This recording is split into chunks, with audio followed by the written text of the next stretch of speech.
independent of specific interests.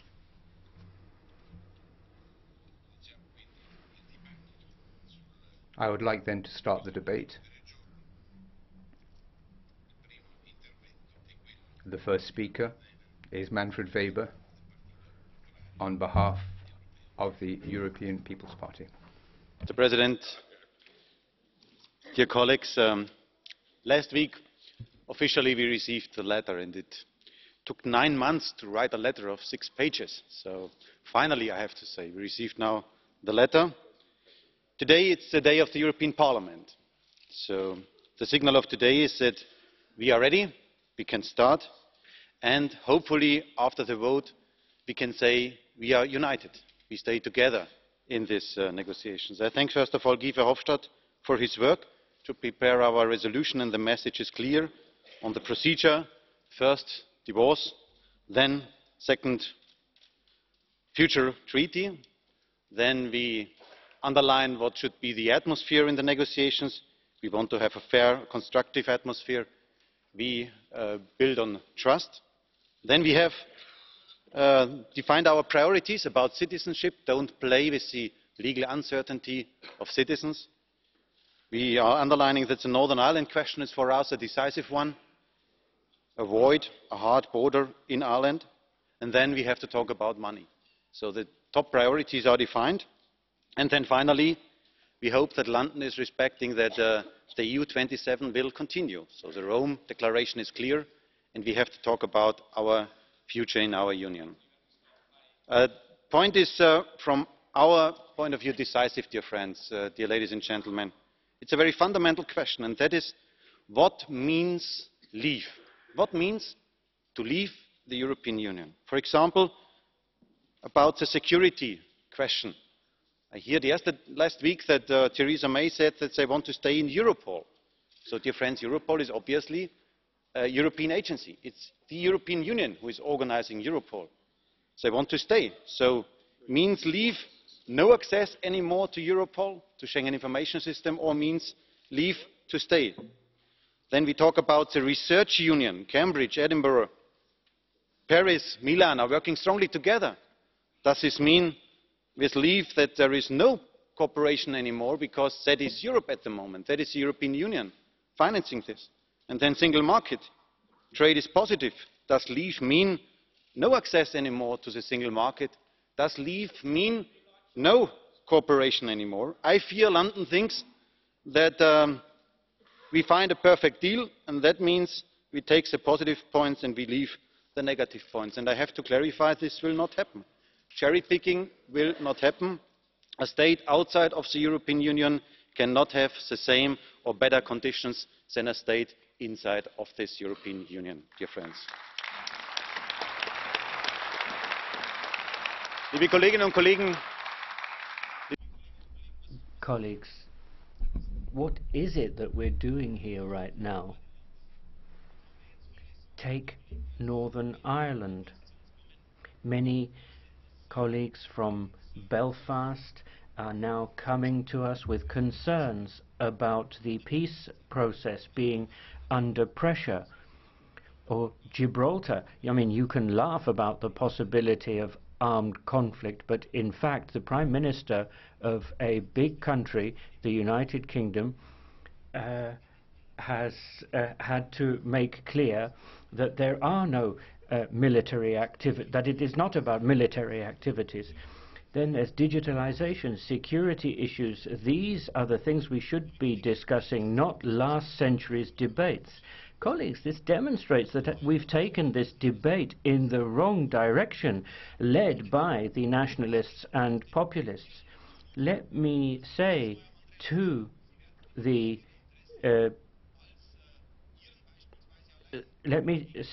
people of Spain and Ireland, you won't be able to deal with London alone. You will have the benefit of the EU27 being together as a big family.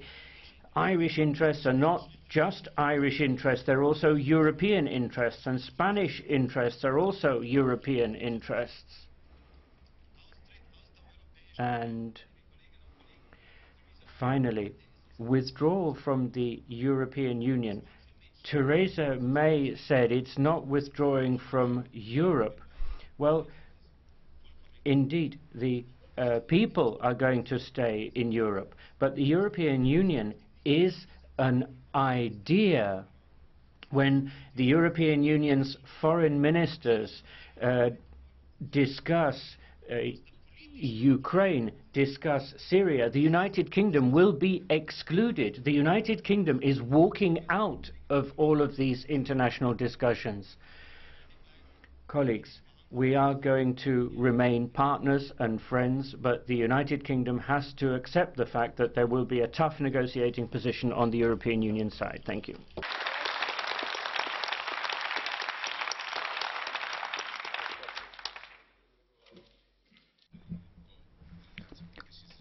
On behalf of the Socialist and Democrat Group, Mr. Pittella. Anche il pensiero. Yes, I must say that the thoughts of the Socialists and Democrats Group go out to the victims of the chemical attack in Syria. We feel sorry for the victims.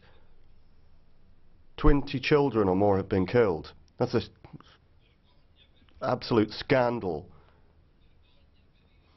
It's a scandal. A shame upon all of the political decision makers. We get the impression that the Syrian regime is being given a carte blanche to do whatever they like. When we're faced with a real war, you see how irresponsible certain politicians have been. There's nothing to laugh about. 2 days ago, as Mr. Weber said, a former leader of the Conservative Party raised the spectre of a war between Britain and Spain. These are the words of lost dilettantes just clutching at straws. The Tories wanted the referendum, and the day after the vote, they didn't have the faintest idea about the procedure for starting the divorce proceedings. Now, you wanted to take back control, but what did you want to take back control of? You were promising people a better future, but your lies have simply caused absolute chaos in the UK. Well, let's not lie about it.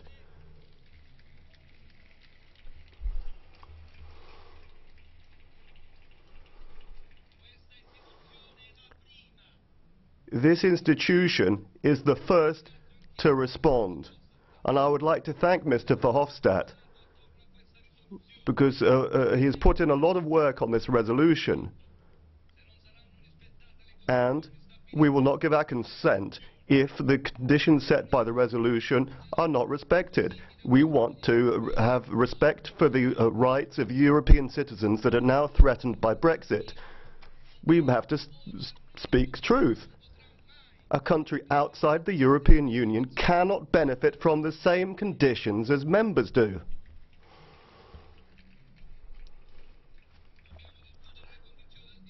We have to talk about the conditions for the divorce. Only when we've made substantial progress can we discuss our future relationship. And we will send straight back to sender any kind of threat or ultimatum if the UK wants to use our common security as a negotiating chip. The future relationship with the EU will be dependent upon the respect for the social, environmental and other standards of the European Union. We cannot see the UK becoming some kind of maxi tax haven. We don't want to see any favourable treatment being given to the city. We cannot see steps backwards for workers' rights. And we have to defend the peace process in Northern Ireland. This is something we should be worried about. The peace process is more fragile than ever, and we have to be careful. It's like any family,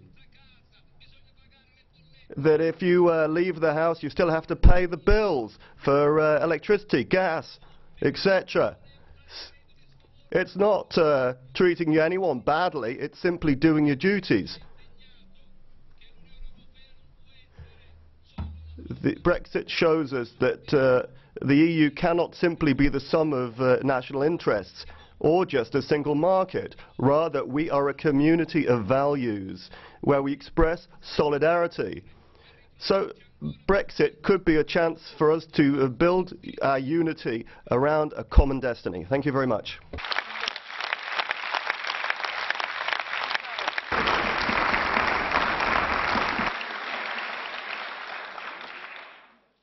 Data la delicatezza del dibattito, non concederò. Given the highly sensitive nature of this debate, I will not be allowing blue cards during this morning's debate.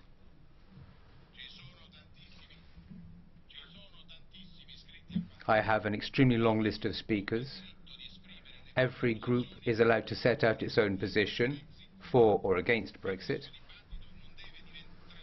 But I will refuse to allow this debate to transform this chamber into a football stadium with people shouting at each other. Come sono sempre stato. As has always been the case, when I'm presiding the debate in the chamber, I'm always flexible about speaking time for group leaders. I will treat all group leaders in exactly the same way. Whenever presiding sessions in this House, I've always done so with a sense of fairness. Today, I would call on all members to debate Brexit in a serene way, focusing on concept, and I will not accept any members shouting or raising their voice. Every political group will be entitled to speak on several occasions. The Conference of Presidents of the European Parliament decided that at the end of the debate, we would give group leaders the opportunity to speak a second time. In other words, we'll be having a comprehensive debate and everybody will have ample opportunity to set out their position. The next speaker, on behalf of the European Conservatives and Reformists, Ms. Stevens. Dear President, dear colleagues, today I hope begins the process of shaping a better future for the peoples of Europe. The peoples whose jobs, businesses, economy, and security all depend on us to take the EU in the right direction, a new direction. The UK leaving mustn't be a missed opportunity to create positive change. That is why the ECR group adopted last week its vision of a reformed and decentralized European Union. I can recommend it to you. Britain is an island, not a boat. It will remain where it is. It will remain one of our most important economic, political, and security partners. The United Kingdom and the European Union are friends, not enemies. This should not be a nasty breakup, but the beginning of a deep and special partnership between long-standing allies. We need to start work on a comprehensive deal right now, a deal that looks at everything: cooperation on security, trade, education, research, transport, and yes, money. Everything from the start. There's no time to lose. If we do anything less, history will judge us harshly as having been small and petty, when the challenges of our age required us to be bold and visionary. Mr. Verhofstadt, you spent a great deal of time in your campaign for President of the Parliament distancing yourself from the backroom deals of the past. Yet, once again, the pleas for openness and transparency feel like the same old empty promises. Promises which those outside of Brussels are increasingly frustrated with. The negotiation and process of this resolution have sought to exclude the opinions of some political groups and members in this Parliament. When you do that, you do not just exclude the voices of those members, but also the voices of their electorates. Mr. Verhofstadt, no one is asking you to agree with everyone, but you could at least listen to what they have to say. That is not to say we don't agree with anything in the joint motion. We do. We agree, for example, that it is essential that the rights of EU citizens in the UK and of UK citizens in the EU are dealt with quickly and fairly. But we do not share other key points. We believe the European Parliament should seek to support the EU negotiator, not make life more difficult by making excessive demands in advance. That just looks like the same old tired tactics which undermine the credibility of this chamber. The 3-year limit on transitional arrangements seems arbitrary. We might want different lengths for different issues. And we deeply regret that all the work prepared by the Parliament's committees was just brushed aside. Mr. President, fellow members, my hope is that the EU will emerge from Brexit renewed and able to prevent the departure of other member states. The next 2 years should be about building faith of the peoples of Europe in the decisions we are making. If the EU is to come back stronger, and if we really want to win back the confidence lost by our citizens, then this is not only the moment to determine how we will work with the UK in the future, but also how we can get the EU back on track. I call on all colleagues to listen to the recent statements by several European leaders who show that there are alternatives to ever more Europe. We need to follow the path to a decentralized, confederal Europe. There simply is no support for more centralizing Eurofederalism. With or without Britain, we need a new direction for Europe. Thank you.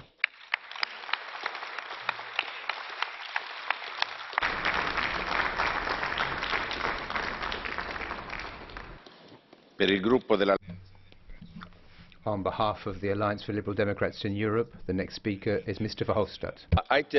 I have the feeling that it was a very sad moment Wednesday last week when the British ambassador gave his letter to President Tusk. That was my feeling in any way. A very sad moment. And it's true naturally that the relationship between Britain and Europe was never an easy relationship. Let's recognize that. It was never a love affair and certainly not a question of wild passion between. It was more, I think, a little bit a marriage of convenience, if I can use that word. And that was already clear, dear colleagues, from the beginning. From the beginning. In the 50s, Britain decided against the membership of the coal and steel community. Attlee and Labour didn't want it. And it was Churchill and the Tories who were in favour. It's good to recall this.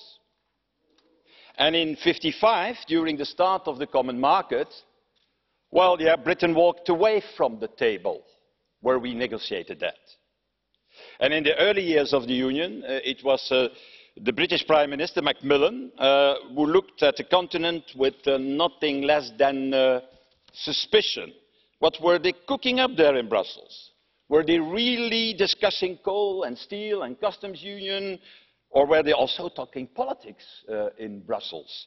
Plotting on foreign policy? Oh, God forbid, defence matters even. So the British Prime Minister wrote to his Macmillan, to his foreign minister, and I quote him, I have here the quote, "For the first time since Napoleon, the major continental powers are united in a positive economic grouping, with considerable political aspects." And to his own surprise, Macmillan has to admit this new experiment, and I quote further, was not directed against Britain. So when Britain finally joined the European Union in 1973, after, as we all know, several blockades by General de Gaulle, the headlines were festive.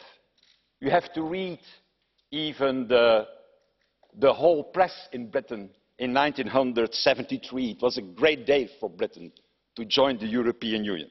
But let's be honest about this, it was only a short honeymoon, as we know, because Margaret Thatcher asked her money back, and her successor, John Major, called the euro, and I quote again, "a currency as strange as a rain dance, with the same impotence."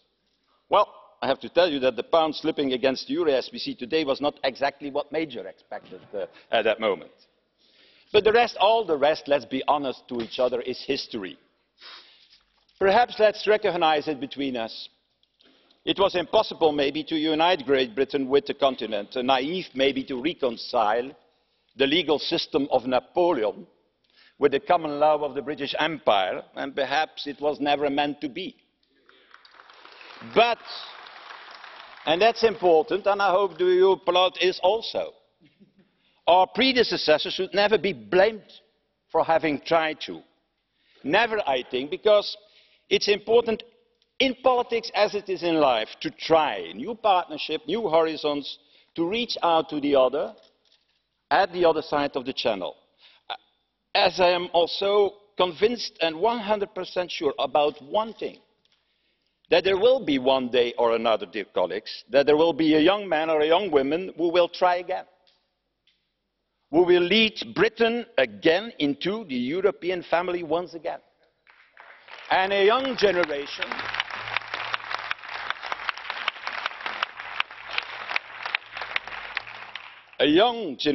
that will see Brexit for what it really is.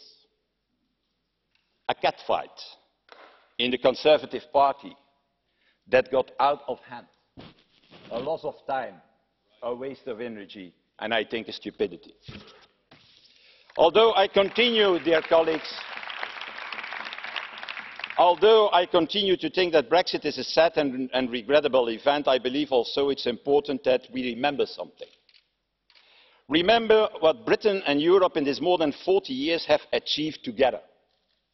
It's true, we may not have got the most passionate relationship, but it wasn't a failure either. Not for Europe, and certainly not for Britain and the British. Let's not forget, Britain entered the Union as the sick man of Europe, and thanks to the single market came out the other side.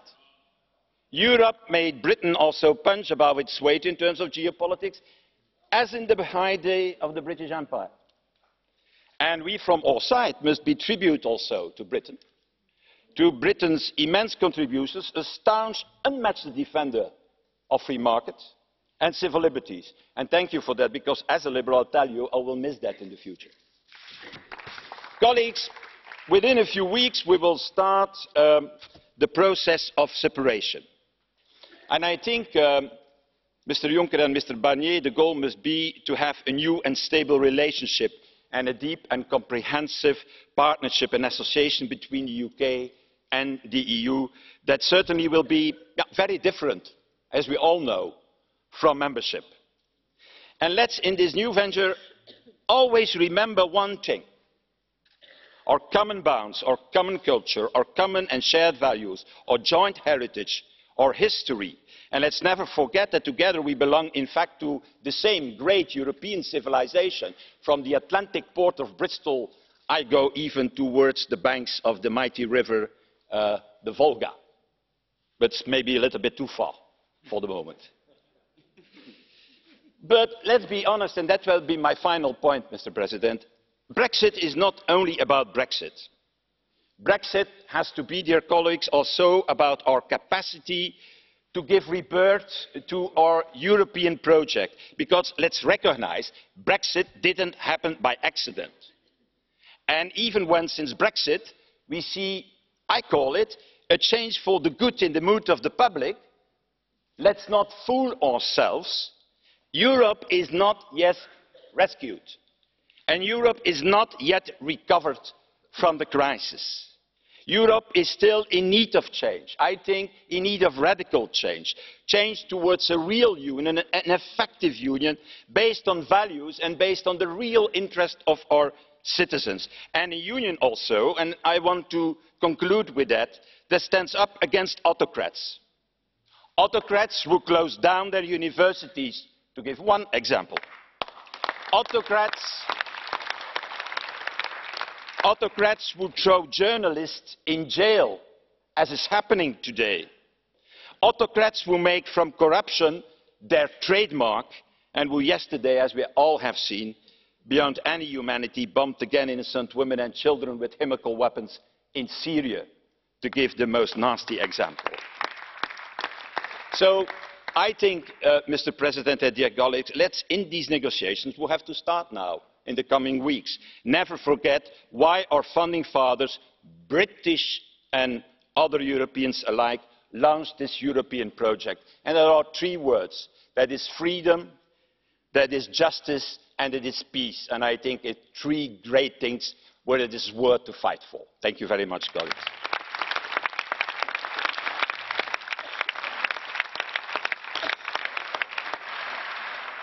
Per il gruppo confederale della sinistra. For the GUI group, the floor goes to Mrs. Zimmer. Thank you, President. Just over 9 months ago, the referendum took place in the UK. Article 50 was triggered last week. At that time, it really sunk home that the separation between the UK and the European Union really was to take place. The time of weapons drawn on both sides or irresponsible demagogues such as Mr. Farage and others spouting on has come to an end. That is clearly over. The time has come for us to deal with each other in a measured, respectful and fair way, so as to enable us to reach an agreement which will enable the United Kingdom and the European Union to coexist together. This separation process is making it abundantly clear just how deep and extensive ties are between all the member states. It covers all areas of life. This demonstrates how the 15 months left is an incredibly short time to negotiate this. This makes it necessary for the European Parliament, not just today or indeed just at the end when we sign the Act of Divorce, also throughout the whole process the European Parliament has to be actively involved. We have to give our agreement. When the second phase is triggered off, we, the European Parliament, must also be consulted. What are the important factors for us? We believe that above all, the rights of people, the rights of the citizens of the European Union, of all 28 member states, must be given absolute priority. We believe it is important that UK citizens who reside in the UK and vice versa, more than 5 million, plus the 1.8 million people who live outside, we believe their rights should be guaranteed. And we all know very well that we're not just talking about people who are directly affected. We know that this has enormous implications for peaceful coexistence in important regions in the European Union. We specifically welcome that the proposal refers to the Good Friday Agreement concerning peace in Northern Ireland, and it views the situation in Northern Ireland in a comprehensive way. From the very outset, the European Union was both actively involved in negotiations leading to the Good Friday Agreement and a guarantor thereof. For this reason alone, we are duty-bound to ensure that the interests of all people on the island of Ireland must be to the fore of our minds. Here and now, in the 21st century, we cannot allow a new hard border to emerge in the European Union. I never want to see borders in my own country. I never want to see walls and fences going up. What else is important for us? We believe in fundamental rights, in social rights. We believe in all the foundation stones of human dignity. We want to ensure that all those values figure highly in the negotiations. Let me make it clear. The way in which we conduct these negotiations will have a decisive impact on the future of the European Union. We must also ask ourselves how it has been possible for demagogues such as Mr. Farage to turn the tables, to turn public thinking in the UK. The source for Brexit wasn't just domestic problems or catfighting in the Tory party. Another reason was unsolved problems in the European Union. What has happened to the social union? What has happened to social protection, employment protection, the social pillar? What's happened to our promises for more and greater democracy? That's the signal we have to send out to our people. Let us take up arms together. This is the only way that at the end of this process we can come out with a good agreement to the benefit of all people and citizens of the European Union, and I include immigrants and migrants when I say that. Thank you. For the Green Group and the European Free Alliance, Mr. Lamberts. Gracias, Signor Presidente. Prime Minister May, you inherited a situation you did not create. Yet, you had a choice. And by choosing for the hardest form of Brexit, you chose the most extreme interpretation of the referendum. Doing so, you encouraged all those on the continent as well as on the continent as well as in the UK, from the fringes of the political landscape up to the benches of your own government, who have made grandstanding and threatening their brand of politics. On the one hand, we have those who call for making Britain the world champion of social and tax dumping, or even of starting a war with Spain. On the other hand, we have those who say we should punish the United Kingdom. Have the last 70 years not taught them anything? But Mrs. May, by your own choice, you dug yourself a hole of contradictions. How can you have a hard Brexit without having a hard border in Ireland? How can you, to use your own words, have the freest possible trade in goods and services between Britain and the EU, while you take the UK out of the single market, which allows precisely that? But above all, how can you reconcile a hard Brexit with your own stated desire of a more united UK and your claim to represent every person in the United Kingdom, including the large number of people, especially the young generation, who voted in favour of remaining in the European Union? Resolving those contradictions so as to minimise damage to our citizens must be the objective of the negotiations to come. And if we want common sense and the general interest to prevail, we must ignore those who shout and posture. And I agree with you, Mrs. May, when you say you want to build a stronger, fairer, better Britain. Achieving stronger, fairer and better societies is a goal that many share in this chamber. Delivering this requires us to face the Trumps and the Putins of this world, to tackle climate change, to fight terrorism and organised crime, to find common responses to the global migration challenge, to curb corporate power. And who can believe? Who seriously can believe, when EU citizens altogether represent 7% of the global population on 2% of the land, that any, I say any, of our member states, including the largest, is better equipped to face these challenges on its own? Mrs. May, like it or not, we're in this together. Taking back control, being recognized as global players, requires all Europeans, including Britons, to act together. There's no such thing as absolute sovereignty. In the 21st century, we can only reconquer sovereignty for democracies by sharing it. Mrs. May, you want to build a Britain your children and grandchildren are proud to call home.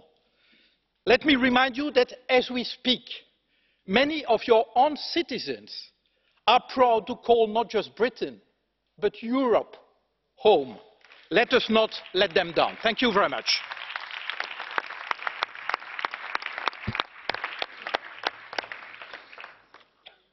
Per il gruppo. On behalf of the EFDD group, the floor goes to Mr. Farage. Good morning. Thank you, Mr. Chairman. Well, it may have taken 9 months, a pretty full gestation, but be in no doubt that last Wednesday was a great historic day when the United Kingdom announced that we were going to become an independent, self-governing, democratic nation once again, an act that has been cheered by hundreds of millions of people all over the world. Now, we've had a little history lesson this morning from Mr. Verhofstadt, but he made one mistake. In 1973, sir, we did not join the European Union. We joined the European Economic Community. And had the British people known that it was intended to get political and take away our ability to govern ourselves, we never would. Now, I'm sorry to say that the response to the triggering of Article 50 has been all too predictable. Already you've made a series of demands that are not just unreasonable, but in some cases clearly impossible for Britain to comply with. You began by telling us that we have to pay a bill, a cool 52 billion sterling, a figure that has clearly been plucked out of the air, effectively a form of ransom demand.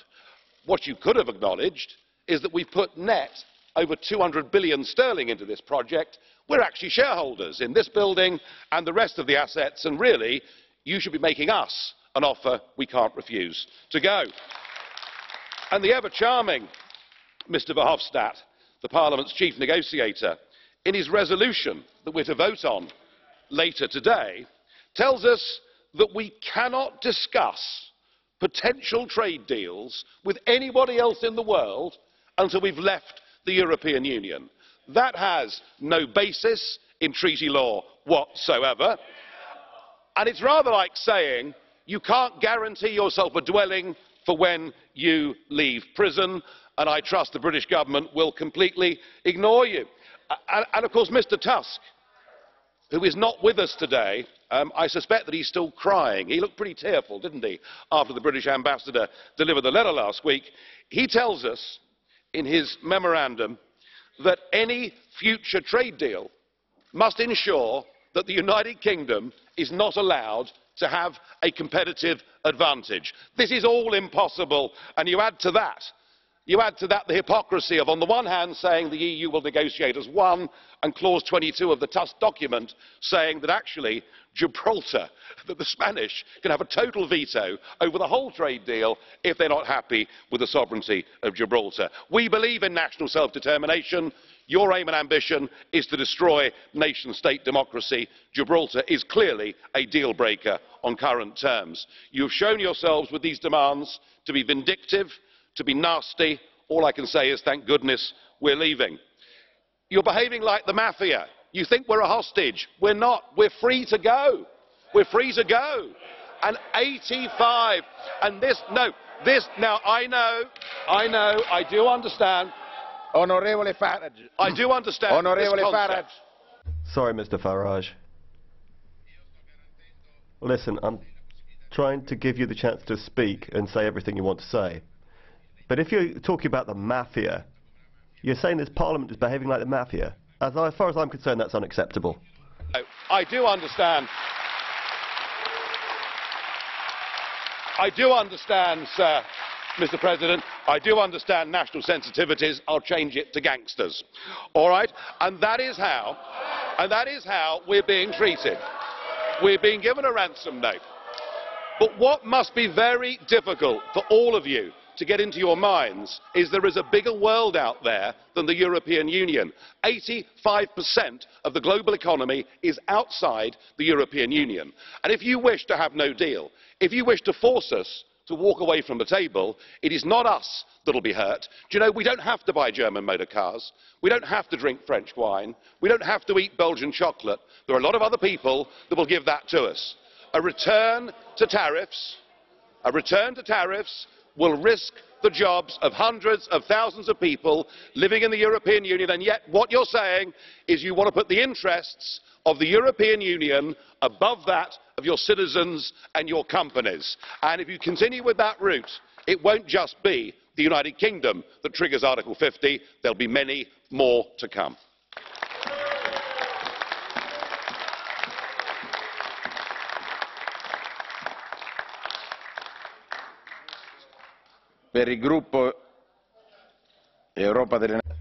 On behalf of the Europe of Nations and Freedoms Group, Mr de GRAAFF.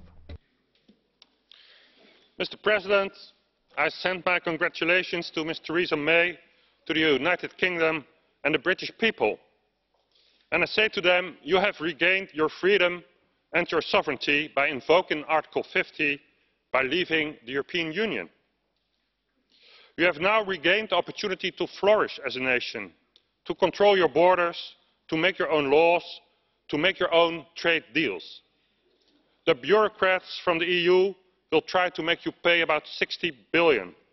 They'll try to force you to comply with all EU directives and standards, and to accept hundreds of thousands of migrants, to accept even the rulings of the European Court of Justice. They will try to open an Ireland road for migrants to the UK. I say to you, don't give in to these demands. You're far better off outside the EU, a union which is going the way of more and more isolation. And they are calling you friend here, friend. But they want to punish you and make you bleed. Let me therefore remind you of the famous words of Sir Winston Churchill: "We shall defend our island, whatever the costs may be. We shall fight on the beaches. We shall fight on the landing grounds. We shall fight in the fields and in the streets. We shall fight in the hills. We shall never surrender." God bless the United Kingdom.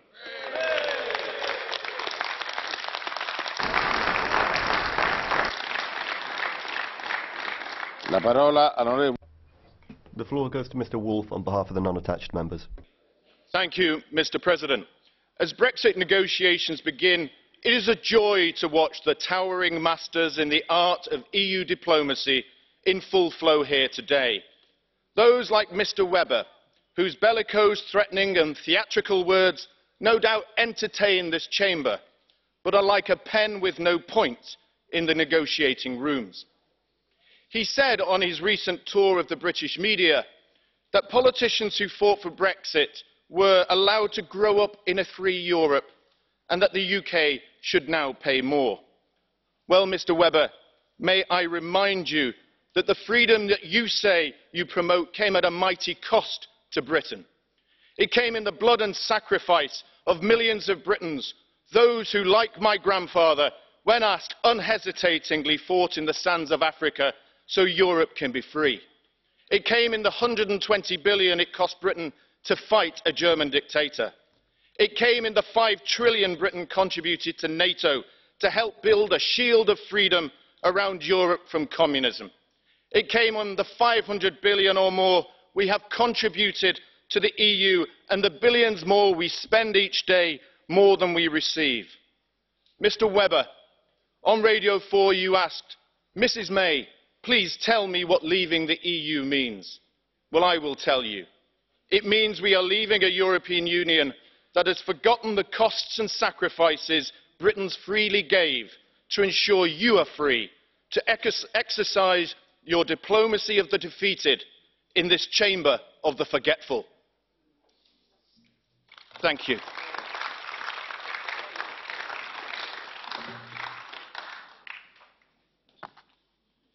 A nome del Consiglio prende ora la parola. On behalf of the Council, Ian Borg. Grazie, Sir President. Thank you, Chair. Members, President of the Commission, Mr. Barnier. As many said last week, finally the notification letter arrived in the hands of Mr. Tusk, and we saw the reaction of the European Council to this notification. As you all know, a few hours later, President Tusk met also the presidency, the rotating presidency of the Council, and we could see the first reactions from that meeting. Now, although a few have referred to the 29th of March as a historic day, I think such discussions and debates like we're holding today should in fact be held, and we should have non-historical debates, and everyone should be free to voice his opinion on this separation with the UK. And I think the only positive outcome will be possible if we keep in mind the best interests of European citizens, of European businesses. And we also need to work to reduce the negative impact that there can be. We know that this is a loss for the Union, and it's a loss for both parts, and it is crucial to minimize negative impacts on European citizens. And thus we can reach a balance between rights and obligations. The European Council's position following the letter by Prime Minister May has been published, and I believe that was the first step we took to show that the 27 member states are united and they just have one unified message about this situation. It is crucial now that we keep this unity in the coming weeks until the guidelines are adopted by the Council, and in the light of this we can work all together as one union. As you know, there will be a Council meeting on the 29th of April, during which we will agree on the guidelines for negotiations. So I think it's a good thing that we are discussing here today. It's a very good moment to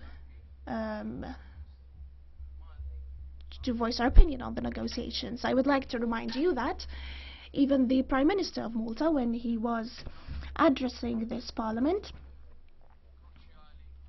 he had underlined, in fact, how crucial it is that a democratic institution like this is at the heart of the process, is kept at the heart of the process, not only because that is what the treaties say, but because that's how it should be.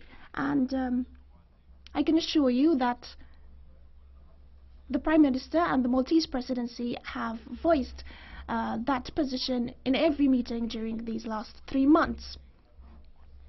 Now, I know that priorities and principles are similar from both sides. I know that you also believe that the interests of our citizens should be given priority during the negotiations. Yes, of course, there will have to be a financial settlement. We need to discuss that, and that also should be a priority. And from then, there we can determine the approach we shall take for the negotiations. We believe that the Union should work with sincere cooperation until the UK leaves the EU. After we agree on the guidelines in the Council, then the Council will immediately implement the decision and will authorize the beginning of negotiations and the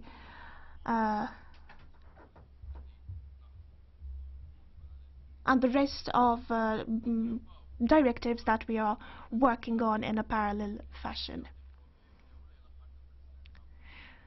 The formal negotiations will start towards the end of the Maltese Presidency, when there will be talks about the negotiating directives. Now, today we're focusing on Brexit here this morning, but the EU has a more positive agenda to discuss and to decide on, an agenda that favours the interests of European citizens. So it's important to reach a balance. Yes, we do need to take Brexit negotiations seriously, but in the same way, the Maltese Presidency,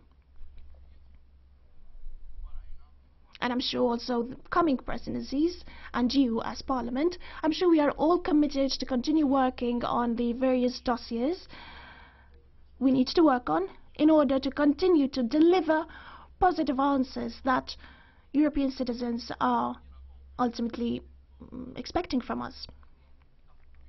I'm sure that you will also be working hand in hand with other institutions in order to be able to achieve this in the weeks and months to come. This will also allow us to honor and to implement what the 27 member states agreed on in Rome, and that will determine Europe's future, and it will determine the answers that we can give to European citizens in the coming years. So I believe we should take a constructive approach towards all of this. Currently, arrangements are being made within the Council so that the work that needs to be carried out in the coming months can be done in the most tranquil of manners. And we hope that the work that we can do together as 27 member states will allow us to reach our aims. As I said, I am convinced that if the EU works in an effective manner, we can achieve the best possible results for us and for our citizens. Thank you.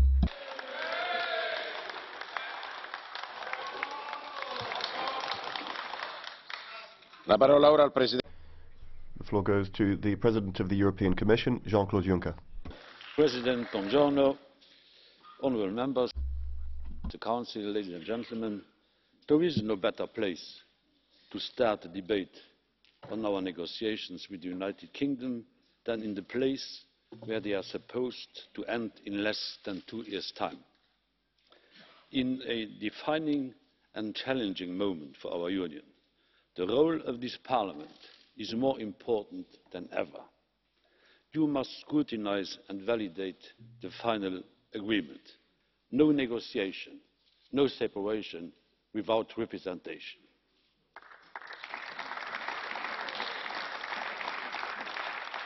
This is the reason that from the very start I pushed this House to have a full and active role in the process. I would like to thank and congratulate my friend Guy Verhofstadt and all parties involved for the speed and clarity of the resolution that we are voting on today. I will not give a detailed response today on each point, but given the cross-party support in this House, it is clear that we are on the same lines when it comes to the big issues. And that is absolutely crucial, because this is the time to stay united, this is the time to stay undivided. During these negotiations, every one of our institutions and every one of our 27 member states must be signing from the same hymn sheet. The stronger we are at 27, the stronger we'll be in the negotiation. You already know our chief negotiator, Michel Barnier, very well. But over the course of the next 2 years, you will become even more familiar with him. I have to say, before the start of the negotiations, that he is doing a good job. Sometimes, not very often, I'm taking wrong decisions. But don't laugh. But one of the best decisions I have taken since I'm President of the Commission was the appointment of Michel Barnier as our chief negotiator.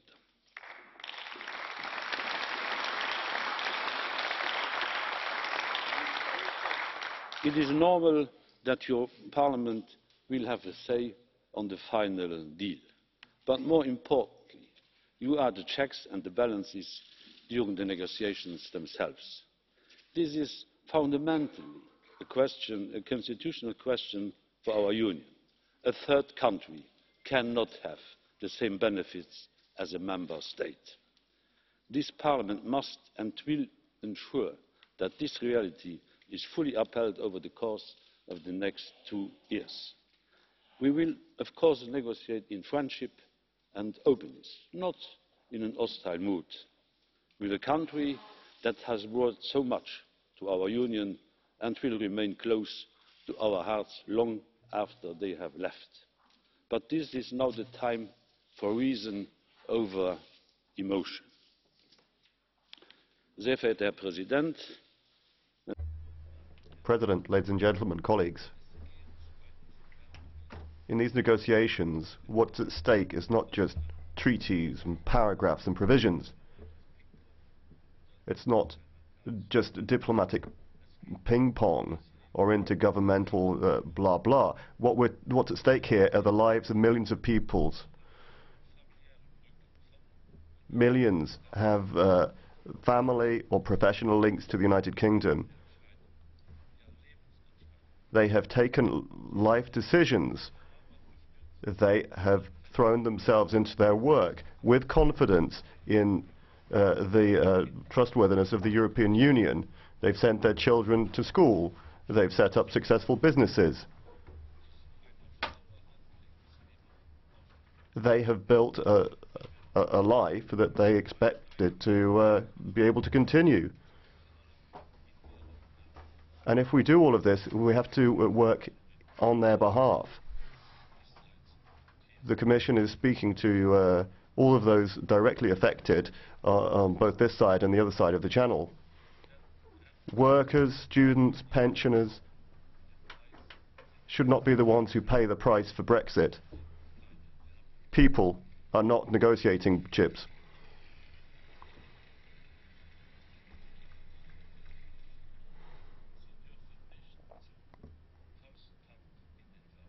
People cannot end up being simply exchanged in the negotiations. That's part of our negotiating mandate, and that's why we want to ensure that Brexit will not throw people into uncertainty. That also applies to all of those who are dependent on European projects, projects that have already been planned and have been already agreed to. Commitments that have already been entered into should definitely be respected. Disorderly separation is the worst possible case. No deal would be the worst case scenario for many people and for many families. It would bring disadvantages for research, for cooperation, for trade. No deal means no winners. Everybody will lose. That's why we will proceed with negotiations with the UK to try and reduce the damage caused to people, to trade, and to societies. Will we miss the UK? Yes, but without naivety.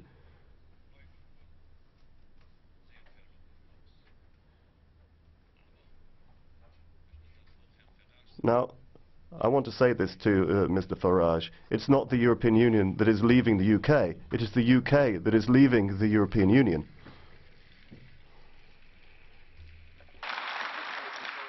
Unsere Scheidungsanwälte, vor allem. Our divorce lawyers, primarily Michel Barnier, will now be looking into the details. We will have to divide up the achievements that we have made over the last 40 or so years, not without crisis in the past. But that is one of the preconditions for putting our future partnership on a firm foundation.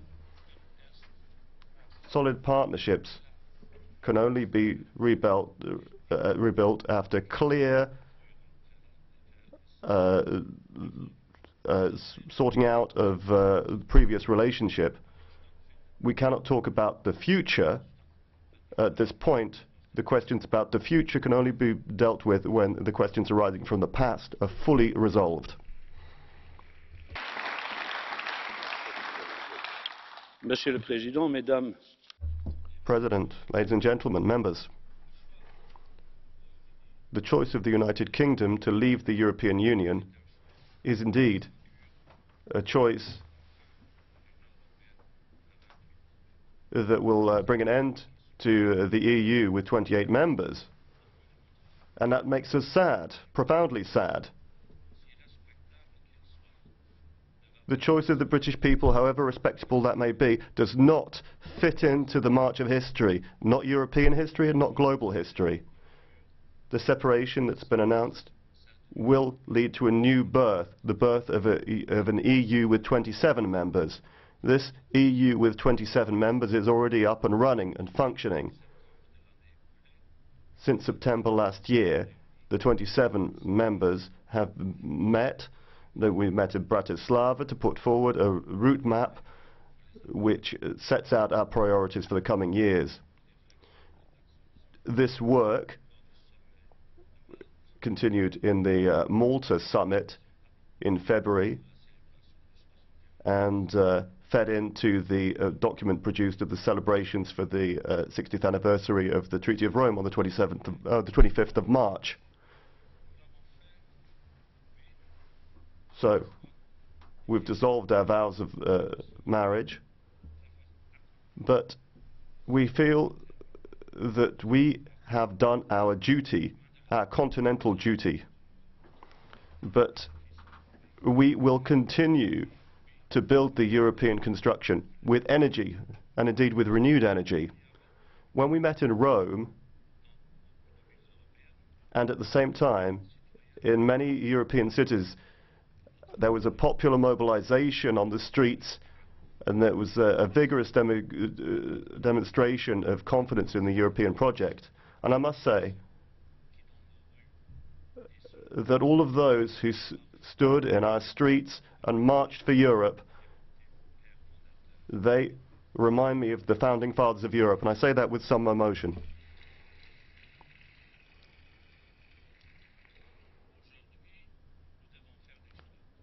Today we must make choices. Choices about the manner in which we want to work, to act, and to make progress together.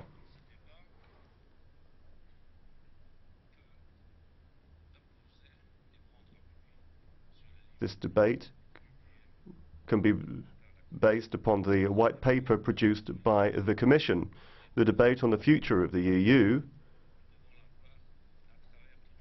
has to be held across Europe, together with national parliaments, together with our regions. We need to work together with our civil societies, our artists and creators, and without their contribution, we would not have become what we are today. The choice that we are making today, the choices we'll be making tomorrow and in the coming years, have to take into account implications not only for the European Union, but the consequences for the generations to come. History will judge us not upon just what we have done, but what we have left to future generations. Thank you very much for your attention.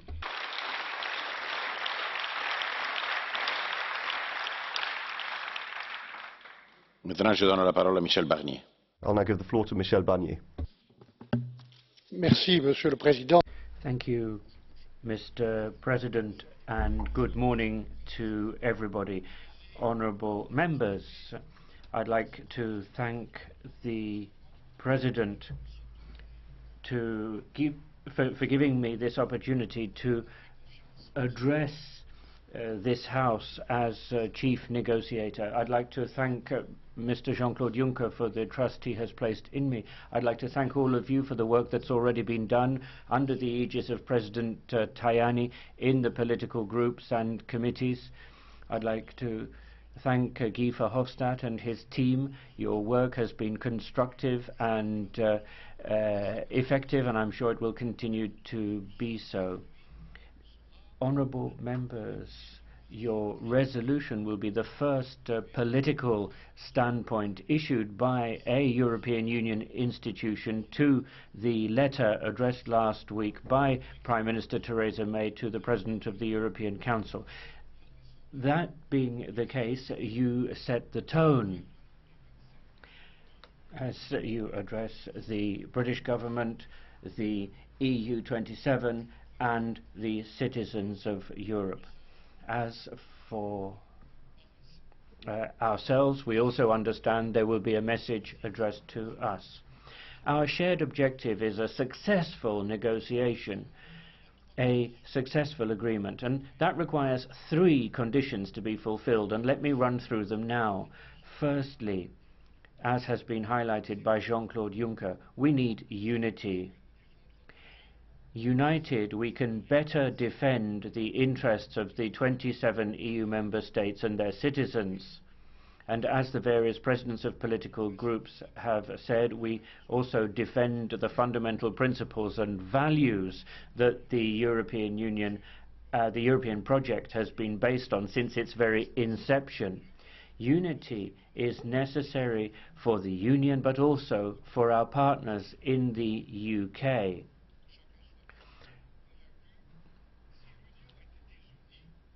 A disunited union could actually lead to there being no agreement, and it's important for us all to understand that. Philippe Lamberts said earlier, no deal would have very serious consequences, first and foremost for the United Kingdom, but also for the European Union. Hence, let me say again, the no-deal scenario is not the scenario we're looking for. We're looking for success. Success not against the United Kingdom, but with the United Kingdom. The UK, j'ai bien entendu Madame Helga. And I very much heard the words of Helga Stevens and her appeal earlier this morning. This requires us to explain what we are doing and why we are doing it. We need to speak the truth to our citizens. We need to say impassively and objectively what Brexit means, what it means to be leaving the European Union. This negotiation must also have a pedagogical dimension. Day in, day out, we need to rediscover the achievements we have made together, because all too often we forget the benefits for citizens, consumers and businesses of what we've been doing. Our unity, honourable members, will be all the stronger if it is public unity. We intend to negotiate in a transparent fashion. These extraordinary negotiations are not going to be secret negotiations. The second condition, we have to dispel uncertainty. We need to spread certainty and legal certainty, because in certain respects the UK withdrawing from the EU creates uncertainty for the citizens, for the beneficiaries of EU spending and at the EU's borders. In your name, I will be defending clear principles. Continuity and the reciprocity of law. That is my guarantee to the citizens of the European Union and the United Kingdom, without discrimination until the day of withdrawal. And I very much heard Mr. Pittella on this subject. Theresa May's letter seeks a rapid agreement. But, honourable members, the devil is quite clearly going to be in the detail, and the 6 months of work done so far points to that. President Juncker has explained quite clearly that it will be the role of the European Parliament to be vigilant in this process. A single financial settlement as a result of the UK's commitments to the EU and the EU's commitments to the UK. There, your resolution is very clear. We do not seek to punish the United Kingdom. We are simply asking the United Kingdom to deliver on its commitments and undertakings as a member of the European Union. In fact, Mr. Farage, all we're doing is settling the accounts, no more and no less.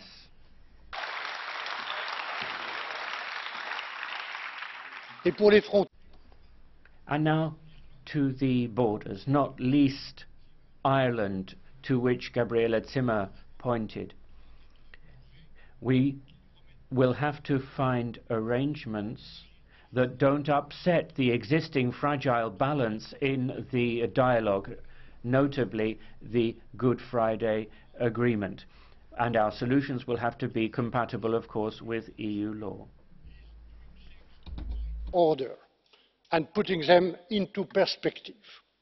The UK letter makes clear that the UK government will push for parallel negotiations on the withdrawal and the future relations.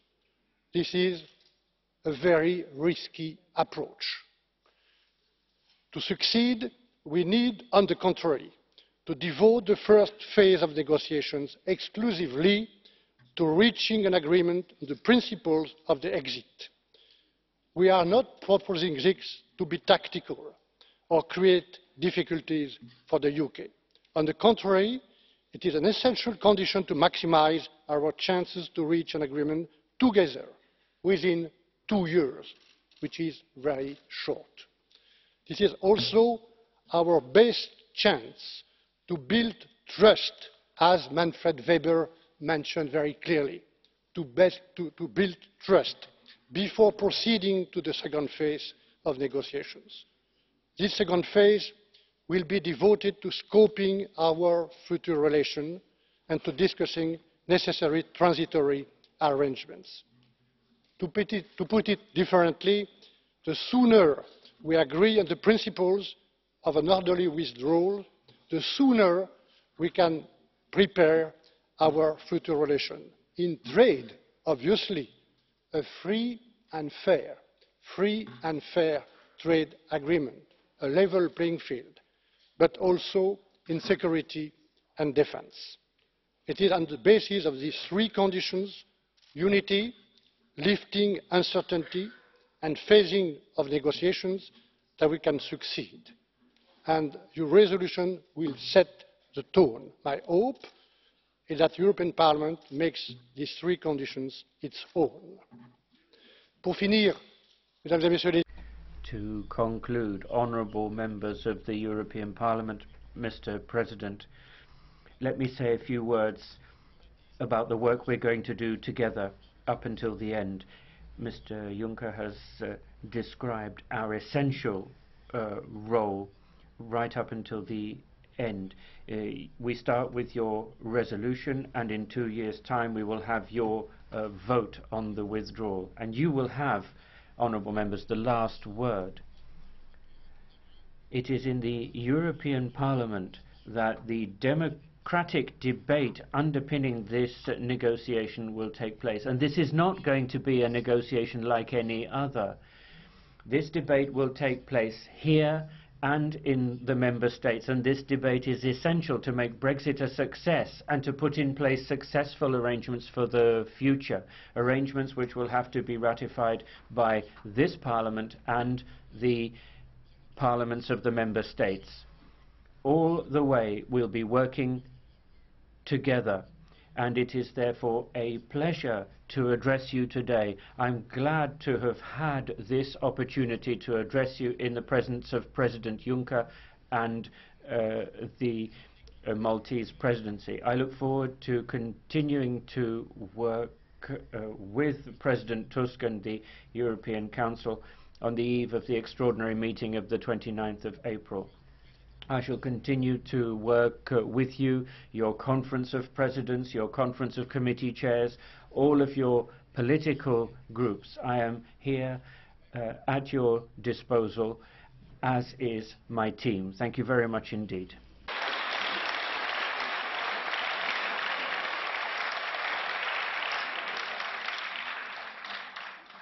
The next speaker is Mr. Esteban González Pons. Over the last 300 years, British politicians have dealt skillfully with the world of politics, and that meant that that was part of the very essence of being English or British. However, now they've got it wrong. They're wrong because they seem to be refusing solidarity. They're leaving, but they want to tell us how to act and how to organise ourselves, with the Conservatives telling us how to organise a future European Union, members of which they'll no longer be. They're wrong because they are preventing Scotland staying part of Europe, while at the same time they want to prevent Gibraltar, or enable Gibraltar to continue to be a tax haven. Just 7 days after Brexit, we're hearing all sorts of outbursts of racism, and some members of the British Parliament are talking about the words war when we're referring to Spain.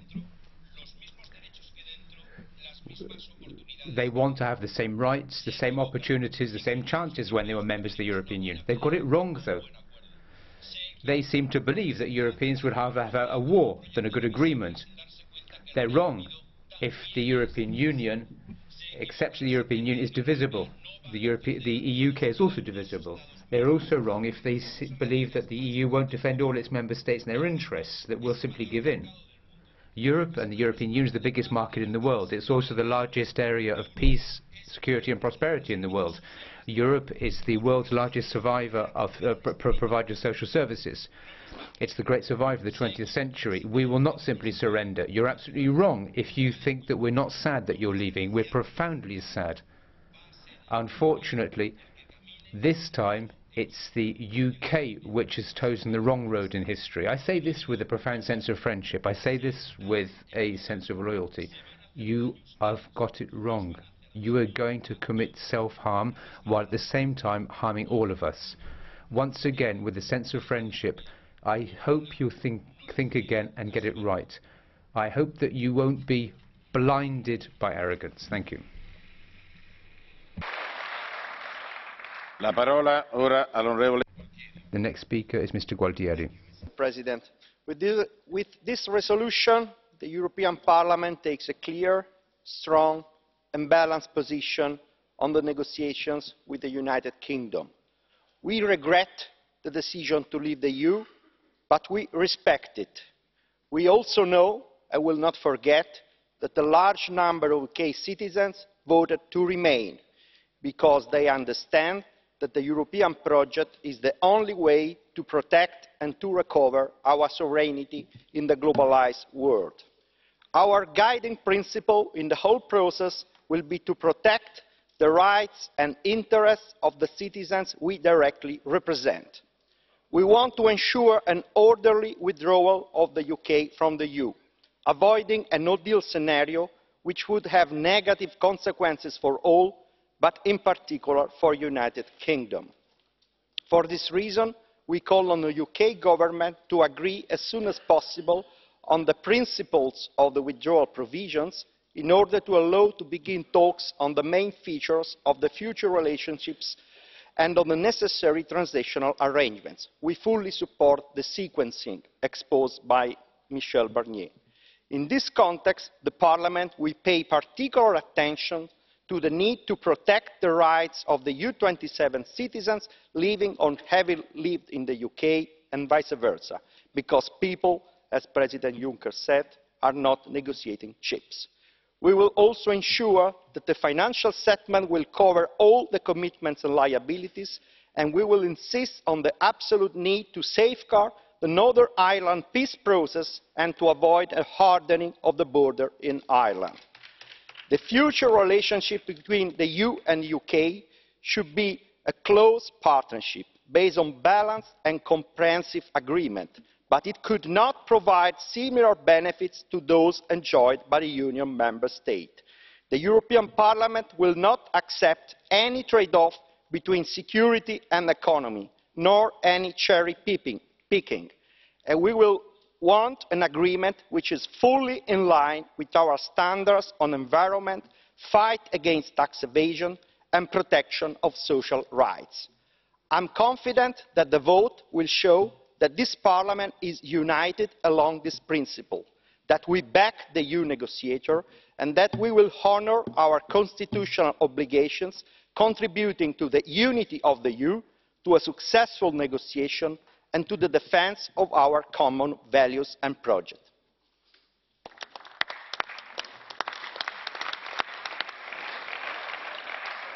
Ci sono ancora 50. We still have 50 MEPs who wish to speak in this debate. Given the specific circumstances, there will be no catch-the-eye session at the end of the debate. Our next speaker is Mr. Fox. Thank you, President. Last week, Prime Minister May triggered Article 50. In doing so, she gave effect to the democratic decision of the British people to leave the European Union. I want members to see today as a beginning and not an end. It is the start of a new relationship between the European Union and the United Kingdom. Although we will be leaving the EU, we want to forge a deep and special partnership with our friends and allies in Europe.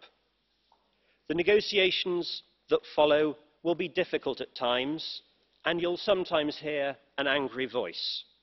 I hope that colleagues here will focus on the outcome we seek and not the process we undertake, because we all need a good agreement rather than a good fight.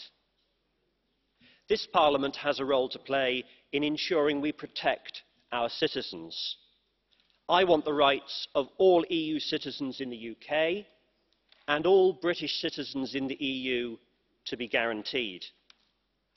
I want Britain's borders with the EU to be as invisible as possible, to allow as much trade as possible. And I want us to respect the right of self-determination. Mr. President, the sovereignty of Gibraltar is not part of these negotiations.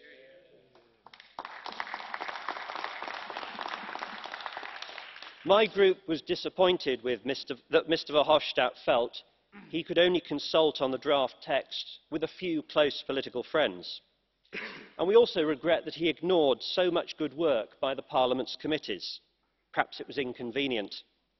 We hope in future we can work with you in the same good faith and full transparency that you request in your motion. As we look to the future, it is in the interests of all our citizens that we reach a comprehensive agreement between Britain and the EU. We see no reason to delay any aspect of any of these talks. So let us go forward together and reach that deep and special partnership that will benefit all our nations. Thank you. La parola all'onorevole Berder. The next speaker is Ms. Bearder. Lies and blatant mistruths of the referendum campaign are crumbling before our eyes. They told us food prices would not rise. They have. They told us businesses would not move abroad. They are. They told us we were scaremongering. We were not. 16 million Brits did not say they wanted to leave the European family. Those who did won't be fooled again by the false promises from nationalists. This month of May, the British people will send a message to Mrs May in local elections and the Westminster seat of Manchester Gorton. That message reads loud and clear. You lied to us. We are angry and we want our country back. It belongs inside the European Union. As a Liberal Democrat, I will continue to fight against Brexit and to give the people a final say on the deal. I am proud of this House uniting with a positive but firm resolution. It is fair, it is just, and it is very European. And if the deal goes badly, the British people will welcome the chance to revoke Brexit and Article 50 and vote to remain. Thank you, Madam Chairman. Thank you. I now give the floor for 2 minutes to Mrs. Anderson. Today in this chamber, the influence of the late Martin McGuinness is present. He met with virtually every signatory of the joint resolution, and he asked three things from you. One, that you preserve the Good Friday Agreement in all its parts. Two, that there would be no hardening of the Irish border. And three, that the unique circumstances and special status of Ireland would be supported. In his memory, we thank you for this. This is why we associate ourselves with this resolution. We feel that the European Parliament is a partner to the people of the north of Ireland, and particularly those living across the partitioned border areas, north and south, and no other MEP understands the disaster of partition than MEP Matt Carthy. Despite the fact that we support the joint resolution, we all have to recognise that this is not the Europe that we want or that the people need. We need an open and critical debate on the future of Europe, something that the resolution also calls for.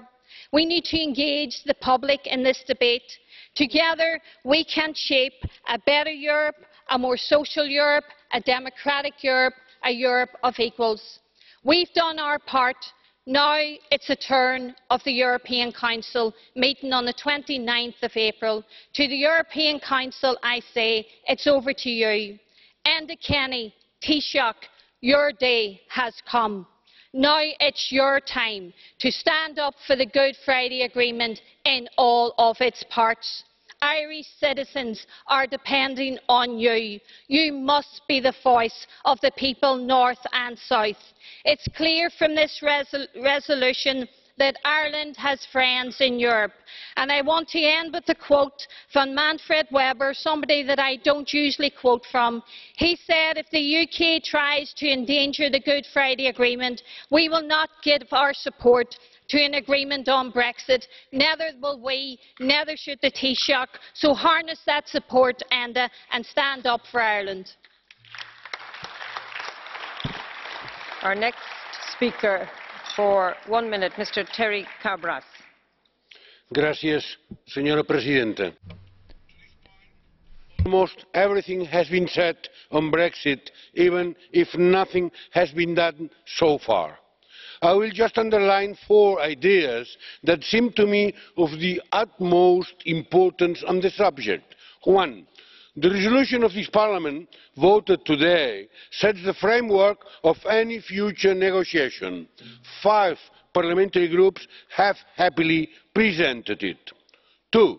Both parts have to concentrate on fair and discreet negotiations, conducted in a spirit of good faith and political rigour. 3.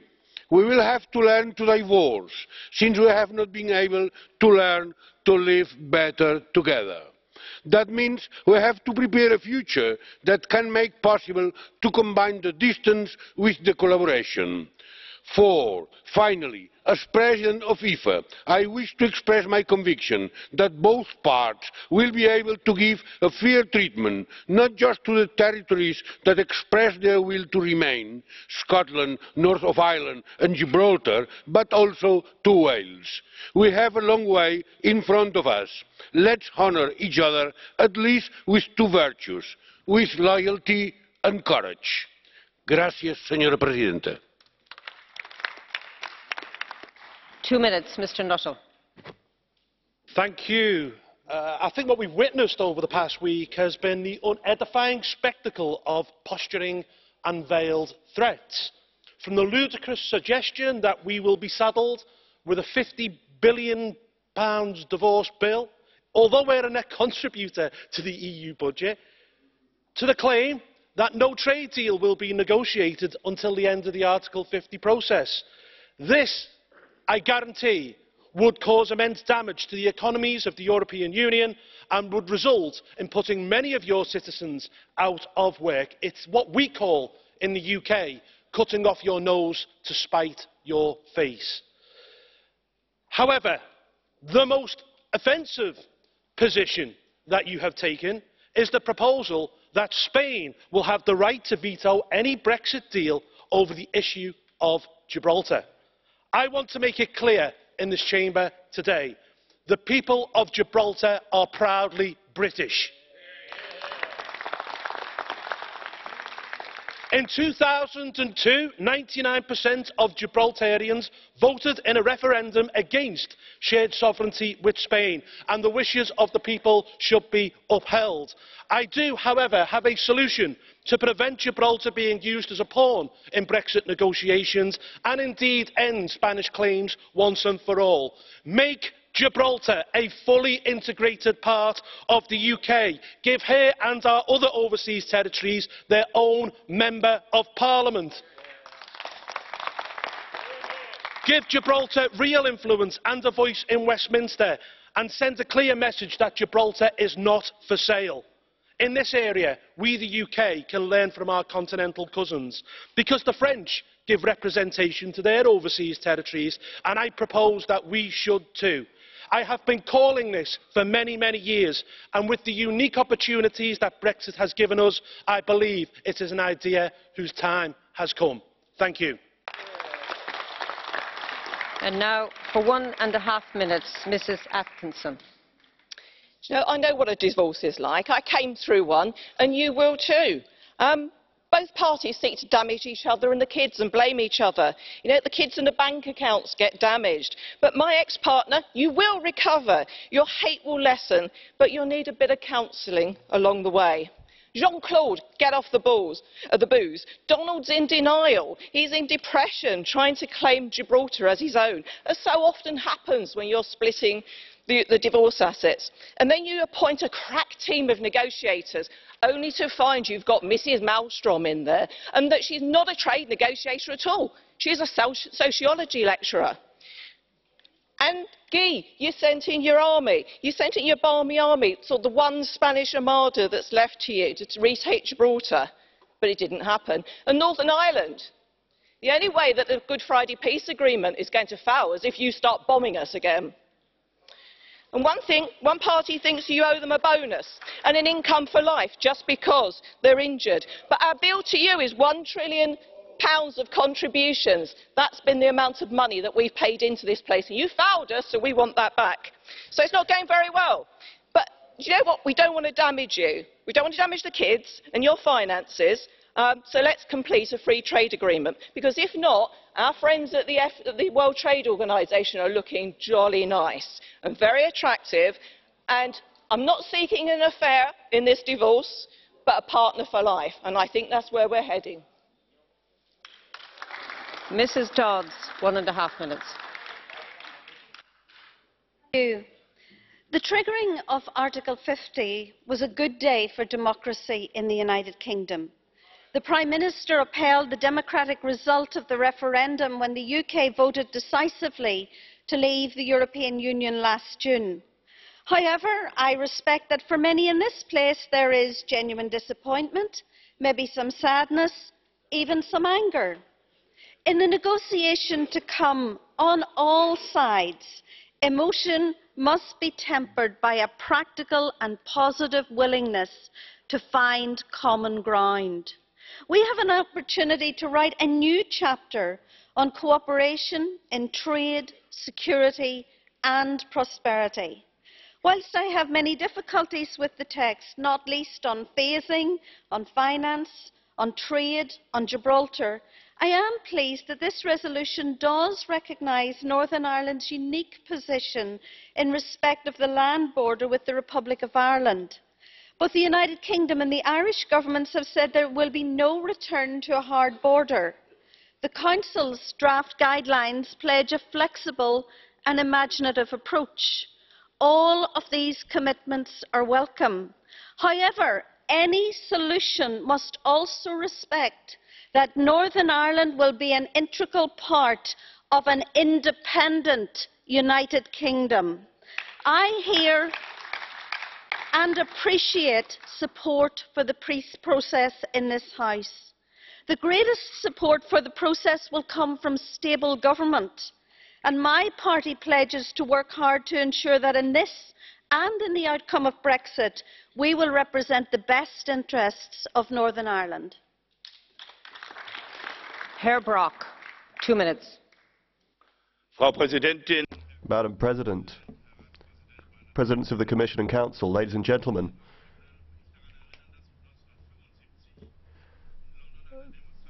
Back in 1975, I took part in a demonstration in London which called for the UK to stay in the EU.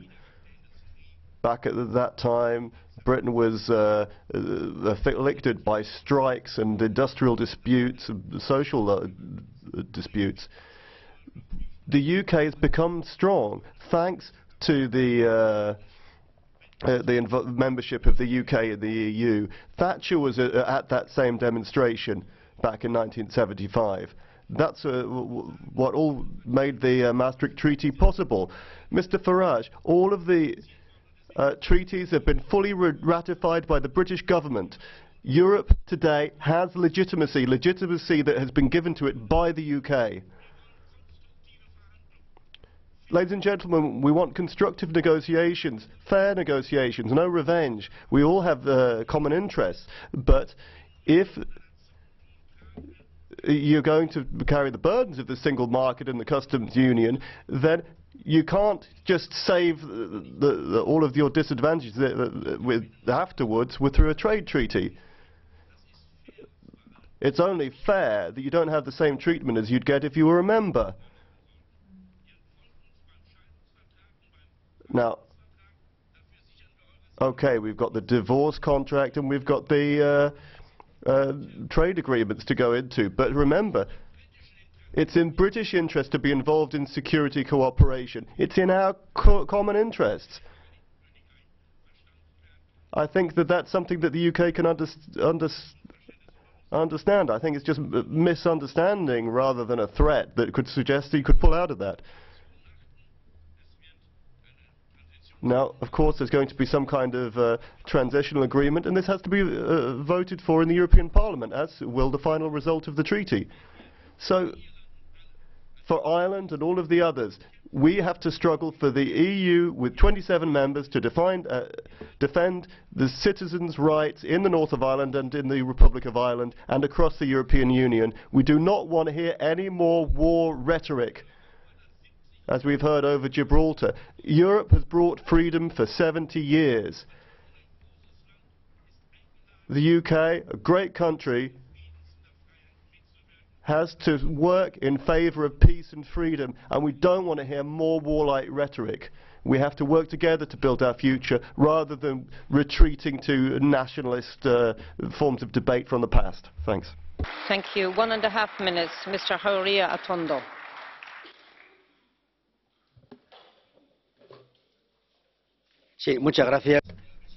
Thank you, Madam President.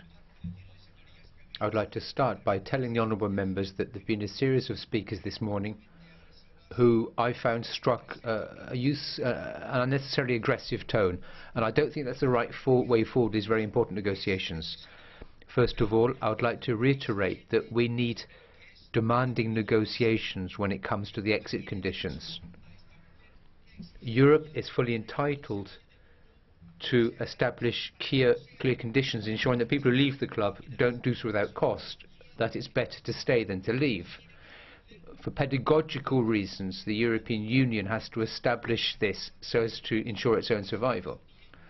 Secondly, I'd like to point out to Mr. Barnier that it might be very important that while negotiating the UK's withdrawal from the European Union, we establish a framework protecting the rights of the 4 million citizens, British and European, who live on our continent. That should take place at the same time as the withdrawal negotiations. Thirdly, I would like to reiterate what I think should be the end point of these negotiations. We all have to work to reach an agreement. However, ladies and gentlemen, any such an agreement must be based on a desire to live together, and that includes Gibraltar. Spain has no intention whatsoever of fighting over sovereignty with Gibraltar. However, Spain has a long-standing claim, which still remains valid, and we want to negotiate. But it's quite unacceptable in the 21st century that we have a colony here in Europe, and I hope that you'll understand the Spanish position on this. Thank you. 1 minute, Mr. Vistisen. Brexit is not the illness, but the symptom. The illness is the kind of thoughts we see sometimes in the EU, and certainly here in the Parliament, that people want this project to become a federal superstate. One thing we can learn from Brexit: if people want to continue having a common army, common initiatives, if we want to follow Mr. Verhofstadt's big project, a new constitution for Europe, which will lead to a superstate, if we do that, then Brexit will just be the first of many member states that do not want to continue in the EU. This is also why it's regrettable that the resolution mentions all the things we cannot do, all the things that the UK is not allowed to do. This is obviously meant to frighten away other countries from doing what the UK has done. But this is a wrong thing to say. We should not punish the UK. We should look at our common possibilities in the future. If we decide to punish the UK, then other countries will want to leave the Union. We need common trade and common security, most of all. Mrs. Harkin, 1 minute. Thank you, Chair. In my 1 minute, I will concentrate on how Brexit affects the island of Ireland. The words Ireland and Northern Ireland appear 8 times in the document we are discussing today, and that in itself indicates the importance that the European Parliament attaches to the unique position and special circumstances confronting the island of Ireland. It is crucial to safeguard peace and therefore to preserve the Good Friday Agreement in all its parts. We insist on the absolute need to ensure continuity and stability of the Northern Ireland peace process and avoid the re-establishment of a hard border. Those are not my words. Those words are written in the document we will agree today. So we start with good intent. But over the next few months, all of us will have to come forward with workable solutions that will make a reality of those fine words. We share a border of almost 500 kilometres with Northern Ireland. We must maintain our common travel area. Otherwise, the dislocation could be catastrophic for our small island. Finally, I want to agree with Michel Barnier that we should ensure free and fair trade agreement with a level playing field. That must be also the outcome between the Republic and Northern Ireland. 2 minutes. Madam Spinelli. Sono d'accordo con l'impianto della risoluzione. I agree with the thrust of the joint resolution, although it doesn't actually contain the self-critical notes I'd like to have seen. When it comes to defending the rights of citizens, that's more precise, I think, than in the Council guidelines. Our battle for Brexit starts today. I hope that everybody will retain absolute vigilance on 2 essential points. First of all, the rights of Northern Ireland as set out in the Good Friday Agreement, and those of the millions of EU and non-EU citizens who live in the UK. In Ireland, war and peace are at stake, while for our citizens, the founding principles and values of the European Union are at stake. I prefer to talk about founding principles, in fact, rather than the word values, since that can be interpreted in a very subjective way. So, from this point of view, I find Brexit a source of great concern. Millions of EU citizens in the UK and British citizens in the EU run the risk of being deprived of their fundamental social and civic rights as currently guaranteed by European law. One of the main purposes of Brexit and the so-called Great Repeal Bill, which will cancel those rights, is to move towards an even more deregulated economy, possibly being followed by withdrawal from the European Convention on Human Rights. That's what the Brexit campaign has led to. Vulnerable citizens will, in all likelihood, not take back the control they want. They will probably lose it even more. And they will lose many of the valuable rights which have been protected up until now.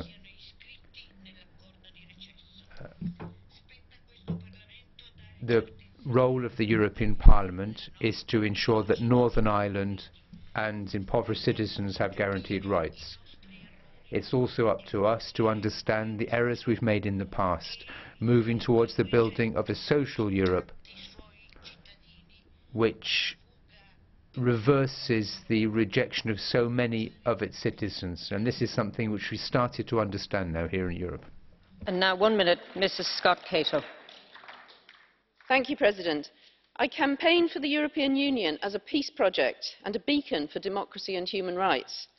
The journey towards Brexit is proving how powerful the Union has been in this civilising mission and how flimsy these basic freedoms seem without European support. The vote for Brexit has been hijacked to build an ugly coalition to undermine our civilised society. Within a week of triggering Article 50, we have a senior Conservative threatening war against a European country.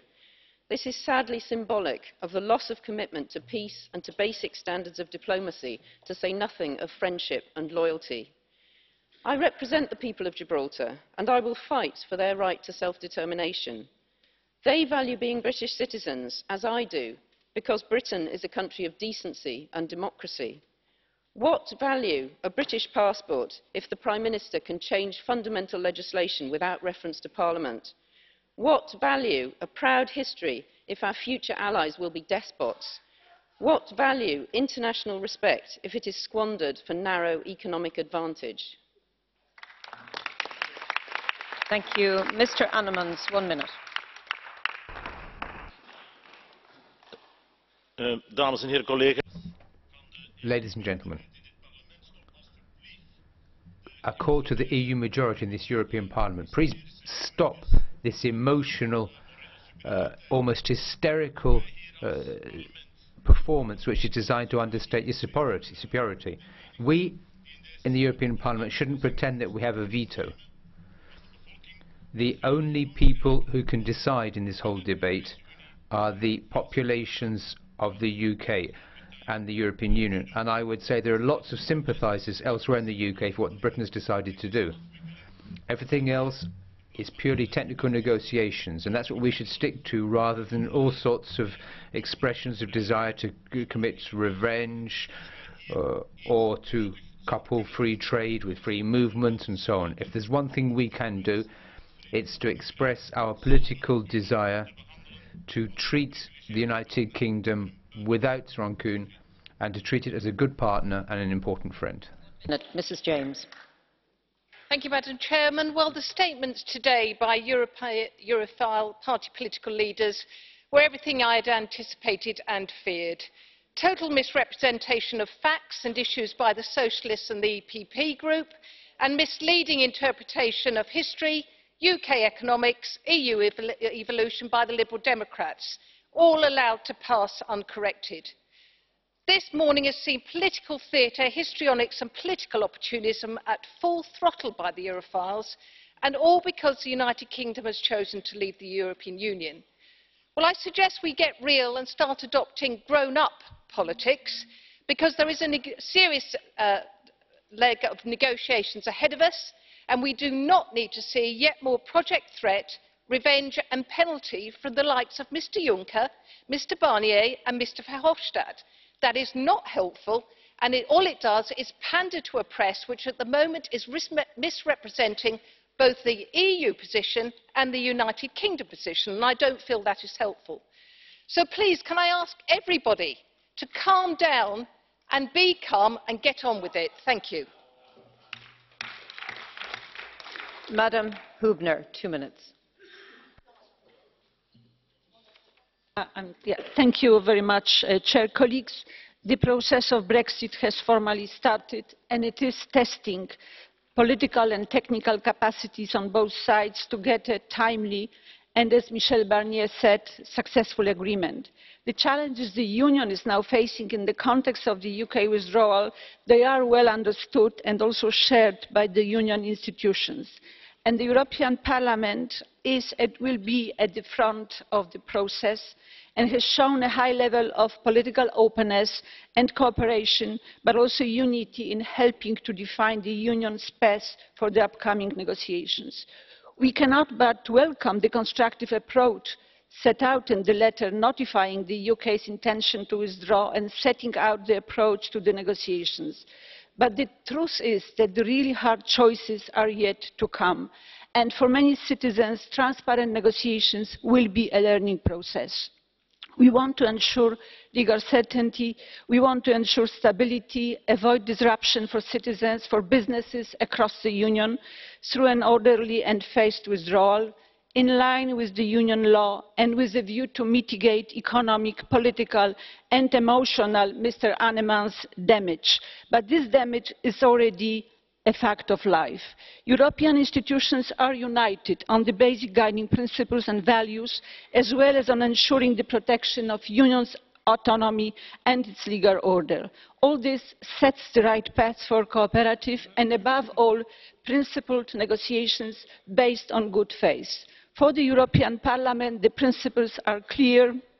First and foremost, we must defend and promote the interests of the citizens of the Union whom we represent and safeguard the integrity and the coherence of the constitutional framework of the Union. These are the key building blocks for the negotiation and also the absolute boundaries on the basis of which the European Parliament will assess the outcome of the withdrawal negotiations through the consent procedure. And we must be clear that abandoning the membership cannot lead to a status quo ante and to unrealistic expectations. Let me say just the last sentence. I know that I am too long, but let me finish just by expressing my conviction that the concerns of those who were against abandoning the membership should not remain unaddressed. Thank you. Mr. Stanishev, 1 minute. Madam Chair, dear President, dear colleagues, the time for regrets is over. The process of the UK leaving the European Union is underway. What we need is sober heads, good faith, but also a very clear mandate from the European institutions. This is what this House is doing today. First and foremost, we should aim to overcome the uncertainty regarding the lives of both EU citizens in the island and UK citizens in the European Union. And their lives should not be used as a bargaining chip, as it was underlined many times, as well as the security cooperation, which is beneficial for both sides in this process. Second, trading freely would be in everyone's interest, but the UK cannot have a better deal outside the Union and the single market than it has currently. In any future arrangement, the UK will have to play by the same rules as everyone else. Thirdly, last but not least, we must also urgently launch debates on how the EU of 27 will adjust its budget, its policies and its institutions after UK withdrawal in order to respond to the expectations for our citizens. Thank you very much. Thank you. 1 minute, Mr. Dzhambazki. Благодаря ви, госпожо председател. Решението на гражданите. Thank you, Madam President. The people of the United Kingdom have made a sovereign decision. Any attempt to humiliate or disadvantage the British people would be reprehensible. The United Kingdom is a friend and has always stood by us at difficult times.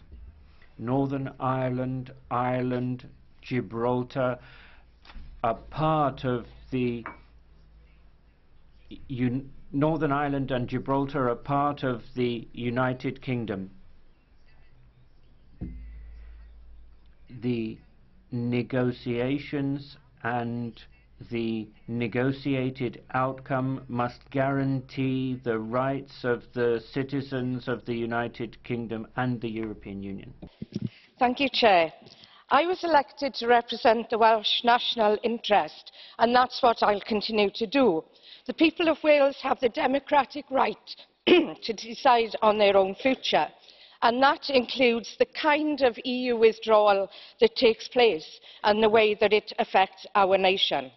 The devolved administrations of the UK, including Wales of course, should be involved at every stage of the negotiations. I do not accept that the interests of Wales can be ignored by the UK government, but that is exactly what is happening. Despite the publication of the White Paper, Securing Wales's Future, produced by Plaid Cymru and the Welsh Government, it's a comprehensive and constructive plan which includes our continuing participation in the single market, which is a top priority for our economy and our communities. I see Wales's potential as a successful nation. We have a lot to contribute to this process and to build in the future, and our voice must be heard. Thank you. Mr. Bay, 1.5 minutes.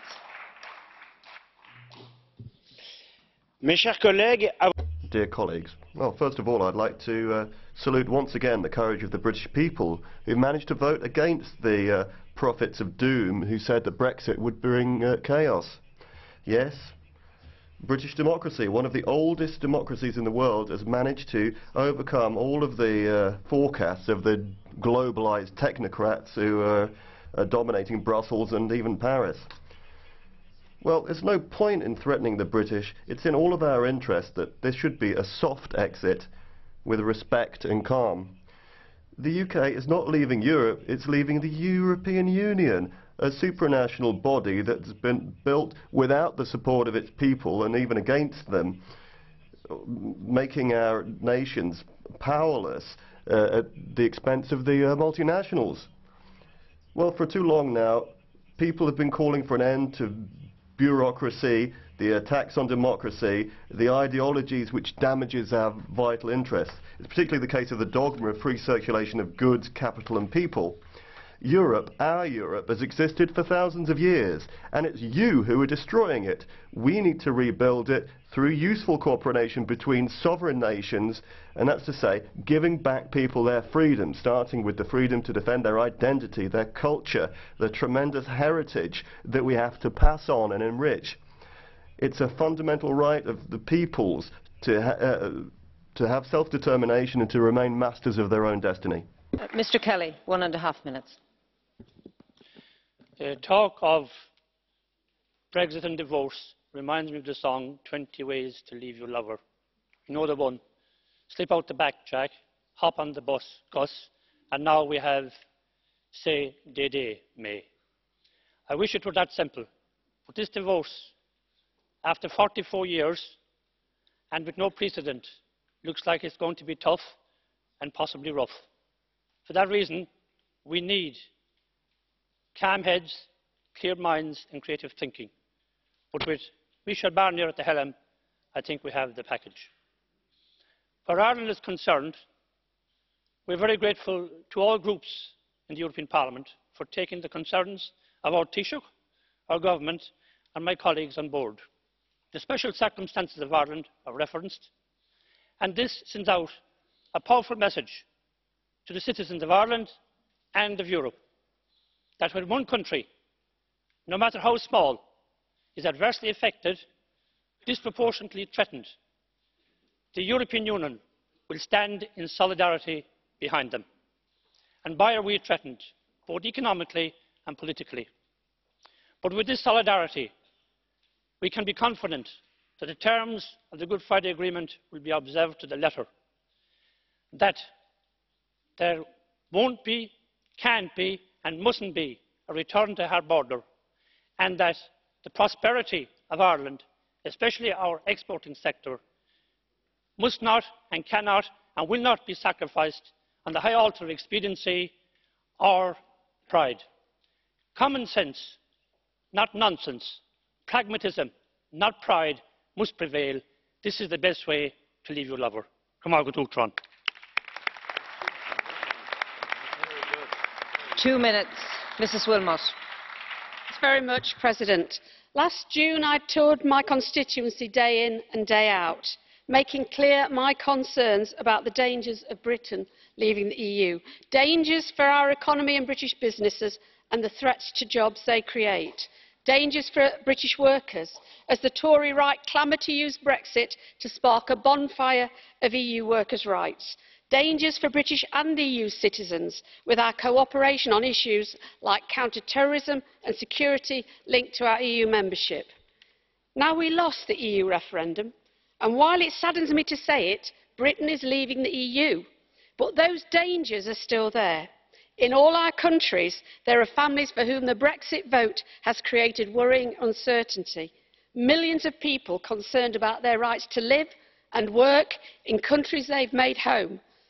Citizens across Europe are now at risk of the economic consequences of a bad deal, or even worse, no deal at all. And people in all 28 countries will suffer if Brexit means competition on low wages, lax environmental standards and scale-back rights for workers and consumers. These are the people we represent, and these are the people to whom this Parliament must give a voice.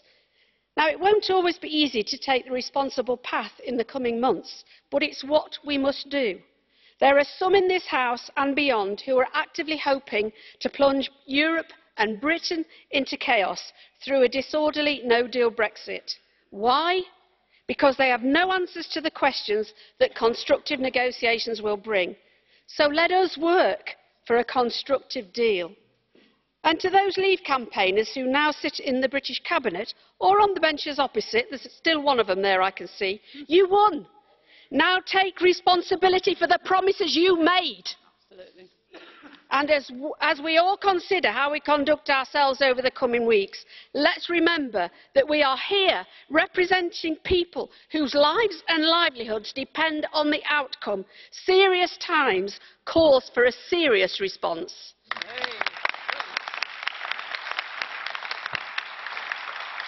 And now for 1 minute, Mr. KRASNODąbski. Thank you very much, Madam President. The United Kingdom, as Prime Minister Theresa May said, is leaving the Union, not Europe.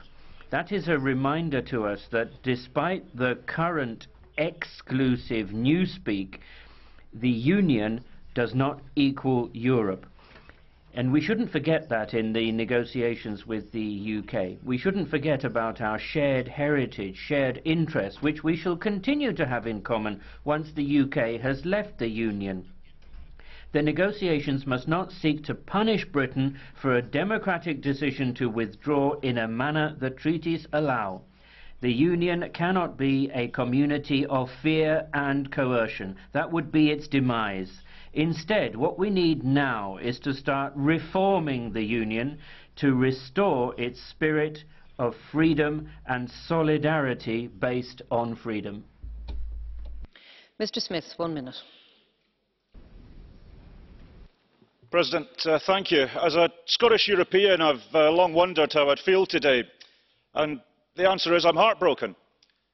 Not for myself, but for the people I serve, for future generations. And Scotland will not be silent within this process as our rights are taken away by an administration we do not support, by a vote that we clearly rejected, and a process that is demonstrably against our interests. I'm also, while being heartbroken, also angry. I'm angry at this process. I'm angry at the way the UK is representing itself, doing a bad thing badly. Well, colleagues, Mrs May, Nigel Farage does not speak for Scotland. Do not speak for me. Do not speak for 48% of the UK's population. The UK is not one bloc, much as Mrs May would like it to be. The UK is a complicated set of various interests, all of which are better reflected in this resolution than in anything the UK government has put forward to date. Scotland will not be silent in this process, and Scotland's top priority, in the words of our First Minister Nicola Sturgeon, is to keep our citizens safe. Scotland is your home. You are welcome here. I appreciate that nothing is agreed till everything's agreed, but please, colleagues, let's make our citizens feel safe. Our citizens from the UK and other countries, and from our nations in ours. Let's deal with that first. Let's deal with that fast. Let's deal with it now. Thank you. Thank you. No, I'm not giving you the floor. I'm going to move to our next speaker, Mr. Reul, for 1.5 minutes. Frau Präsident, Herr Präsidenten, meine lieben Kollegen. President, ladies and gentlemen, I haven't got much to add to what's been said. Brexit's very bothersome. I think it's also an enormous mistake. What we have to decide now is how we can deal with this in an effective and fair way. I think the work of the Commission and the process of Mr Juncker and Mr Barnier are very good, and hopefully by working through this in a step-by-step way we can achieve good results. On the other hand, such difficult situations always provide opportunities for the other 27, and this is perhaps something we should talk up a bit more.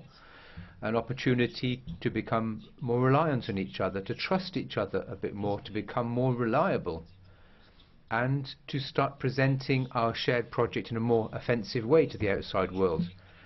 I think we should use this as an opportunity to try to trigger off a sense of enthusiasm in the population about the European project. It's perhaps not a chance occurrence that people have been out in the streets recently demonstrating for Europe. We should use this opportunity. And as I said, we have to promote reliability amongst our partners. We also have to be in a position to find ways of actually tackling people's problems. We have to provide proof that people's concerns can be effectively solved by politicians, including us here in the European Parliament. And that, hopefully, will lead to a happy ending. And this is an opportunity for employment and prosperity in Europe. It's also perhaps an opportunity to further promote innovation and economic strength. We should focus on that rather than how we can try and balance our weaknesses and strengths. If we take such a positive stance, I think even if Brexit is a massive mistake, it can be an enormous opportunity for the European Union. For 1 minute, Mr. Geyer. Thank you very much, Madam President. President Juncker, Minister, colleagues. Mr. Barnier, you referred to the settling of accounts and not a penalty. The UK has not bought into a company from which it's now withdrawing its capital. It invested in a political alliance and it benefited from economic advantages. Perhaps the UK no longer appreciates this, but the agreement signed by UK Prime Ministers must be respected in the long run. You can't go into an English pub, have several rounds of drinks and a slap-up meal, and then walk out without paying the bill. The treaties, the budgetary commitments have been signed by the United Kingdom. The United Kingdom also has its share of the pension entitlements of British and other EU officials. Thank you. Mr. Nicholson, 1 minute. Thank you very much indeed, Madam President. I want today not to dwell on the past, rather I would like to look to the future. We all need to come together with a plan that works for everyone and build a good foundation for our future relationships with the European Union. For the sake of all our people in the United Kingdom and the European Union needs to work together to be strong allies and close friends when we leave.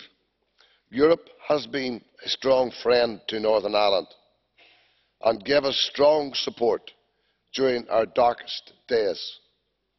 I am confident that friendship will continue. I welcome the fact that all sides want a frictionless border. However, we all know that finding a solution will require a lot of innovative thinking. Any solution must not diminish Northern Ireland's place as an integral part of the United Kingdom as enshrined in the principle of consent in the Belfast Agreement. And can I make it clear to you, Mr Barnier, I will not accept a hard border. Also, I will not accept an internal UK border. I would also urge EU leaders not to heed those who merely using Brexit as an excuse to break up the United Kingdom of Great Britain and Northern Ireland. And let me make it clear also, and I hope you're listening, Mr Barnier. I hope you're listening, Mr Barnier. I want to make it very clear to you, not twiddling with your telephone as you seem to be doing. I would suggest you actually listen to the speech with the greatest respect. Can I say to you very clearly, Dublin does not speak for Belfast. We will take care of ourselves. 1.5 minutes, Mr. Lewandowski.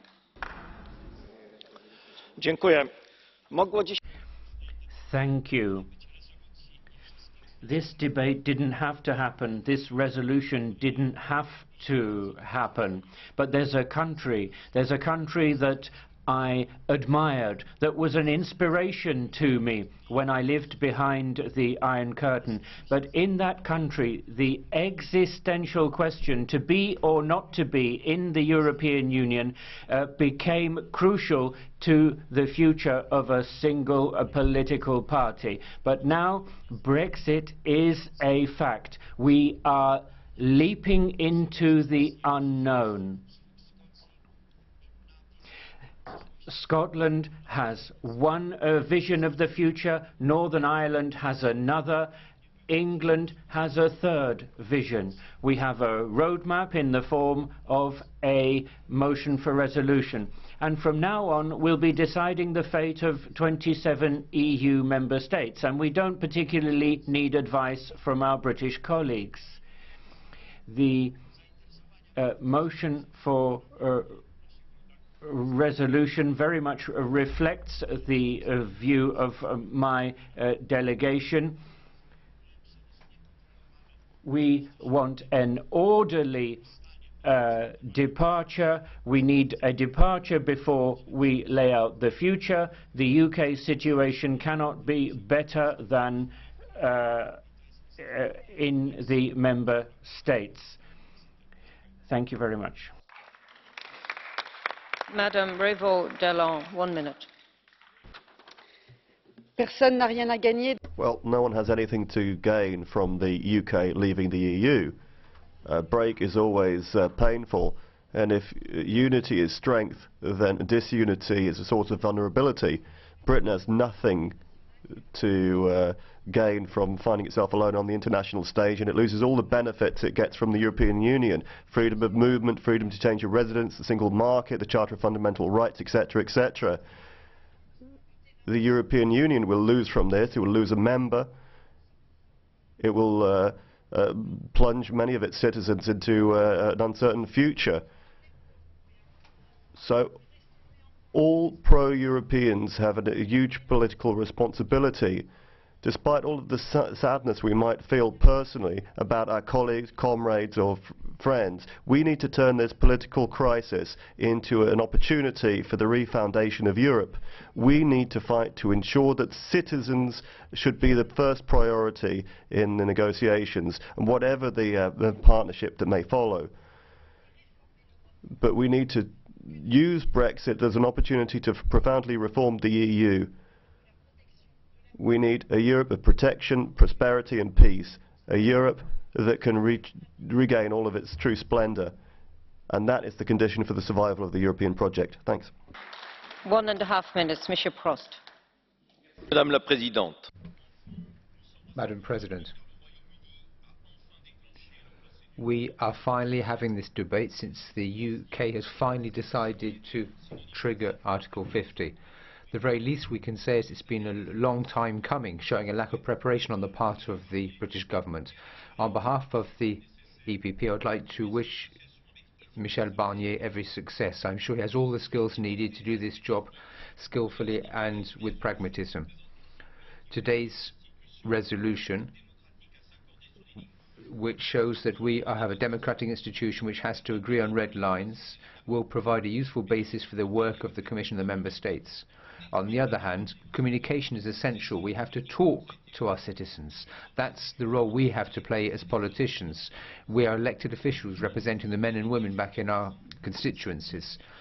In the very vague situation surrounding Brexit up until now, many people might say, what's the point in the UK leaving the European Union? They've already left, haven't they? And similar things could apply to many of our populists who've cut themselves off from the European Union. But let's be honest, isolation leads to decline, and the Kingdom of the United Kingdom will almost certainly be weakened by Brexit, in particular if Scotland decides to leave the UK to stay close to the world's leading economic powerhouse, the European Union. Let's be blunt, the UK has decided to leave the single market. This will damage Britain's economic strength. Theresa May has called for a stable relationship in the future with the EU, but she will have to enter into clear financial commitments on behalf of her country. Before leaving a restaurant table, you have to pay the bill. And let's face it, divorces are always expensive. So let's stop hesitating. Our citizens are sick and tired of half-hearted promises. Let's be pragmatic in negotiations with our British friends, and pragmatic and realistic when it comes to forging future relations. 1 minute, Mr. Danti. Signor Presidente.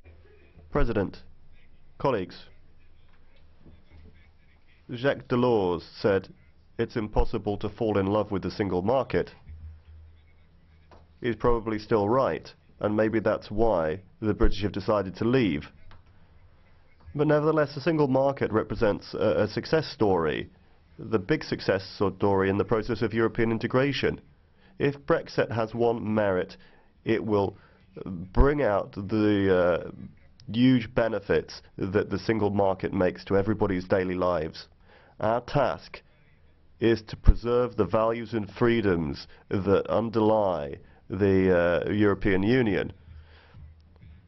Brexit means that the European Union and its member states need to take a step forward in the move towards extremism and protectionism. I think that Europe should be proud of what it stands for. What's at stake for the future is not just the future of the Great Britain, but the future of the 27 European Union member states. That is what we need to work on, and that's the way history will judge us on. Mr. CESA, 1 minute. Grazie, Presidente. Thank you, Madam President. Ladies and gentlemen, I'm sure that most of us never wanted to take part in this debate. I think the vast majority of EU citizens never wanted to talk about Brexit. However, we now have to face what's happened with a decisive attitude and determination, Mr. Barnier. I think it's important that we take a long-term vision, and our resolution, which is very precise and well drafted, should support this. I would like to congratulate the President of the Parliament and the leaders of the groups who've signed it. These negotiations will be neither short nor simple. It's essential that Europe speaks with a single voice of 27 member states and 3 institutions, which all have to pull together. We have to negotiate while bearing in mind the interests of our citizens, and we should be ambitious in our requests and insistence on unity. Once again, we should use the language of unity. Brexit won't stop us, and this was reiterated once again in the celebrations in Rome a couple of weeks ago. Clearly, our project of the European Union, area of peace and prosperity, will ultimately be strengthened by Brexit. This, ladies and gentlemen, is a real opportunity for us to relaunch the European Union. Thank you. Thank you. 1.5 minutes. Madam Zippel. Thank you. Eine Mehrheit in Großbritannien hat A majority in the United Kingdom decided to leave the EU, and that has consequences. Just under 3 million EU citizens live and work in the EU. They have families there, their children go to school, they work, they pay taxes, and their future is uncertain. There are more than 1.5 million Brits in other EU member states who are currently fully fledged EU citizens, but what will be their fate in 2 years' time after Brexit has taken effect? Conservative David Cameron will go down in history as a man for whom short-term populist victory was more important than the fate of all of these people. And to UKIP. Taking back your country. You are trying to destroy this continent, and you do not care how much your citizens and our citizens will suffer from it. But listen carefully. We will not let you succeed. We will continue to fight for a Europe based on solidarity and justice, a Europe where facts expose the lies, a Europe that protects its citizens and does not leave them with the prospect of an uncertain and glooming future. And I hope one day UK will become a real full member of this European Union. Thank you. Madam VЪLEAN, 1 minute. Thank you very much, Madam Vice President. While I'll join my voice with those who expressed their regrets to see the United Kingdom leaving the EU, I, however, respect the will of the British people. I still believe they were wrong. It is a difficult moment, as never have faced such a complex challenge to undo the deep ties that we have founded in our common history. However, let's be pragmatic, as British people like to be. As chairwoman of the Environment Committee, I want to send a strong message both to EU and the UK. We are bound to work together constructively in the best interest of our citizens to ensure a clean and safe environment, a high level of public health and food security, and pursue our common commitments to the climate change. We will need to ensure a rapid transfer of our European Medicine Agency as soon as practical, as is said in the resolution, because we have to make sure to avoid uncertainty regarding its future and limit the loss of skilled staff and their vital expertise.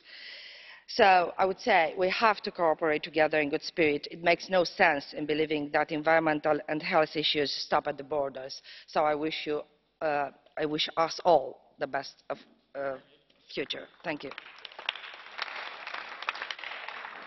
Thank you. For 1 minute, Mr. Weidenholzer. Brexit is something we'll be dealing with for quite a long time. Like many of my colleagues, we think this was a bad decision. It was badly prepared, badly thought out, and short-sighted. Like many, I regret what's happened. Our British friends are going to be leaving us, and it's going to be a difficult time for the United Kingdom. But we have to remember that history cannot be stopped. You have to think about the collateral damage. We can't allow those who weren't to blame to pay for it. I'm particularly thinking of those 3 million EU citizens who currently live in the UK. Their decision to move to the UK was made on the basis of very different preconditions. They have contributed to the prosperity of the United Kingdom. They and their children now have to deal with an unbearable level of uncertainty. Their fate has to be beyond dispute and negotiation. We need clear answers from our British friends, but it should not be difficult, because fairness and pragmatism are characteristics that we have always appreciated in the British. Thank you. Mr. Schöpflin, 1 minute. Thank you, Madam President. We can be certain that this resolution will not be popular in Brexit circles. There will definitely be those who will denounce it as impertinent or worse.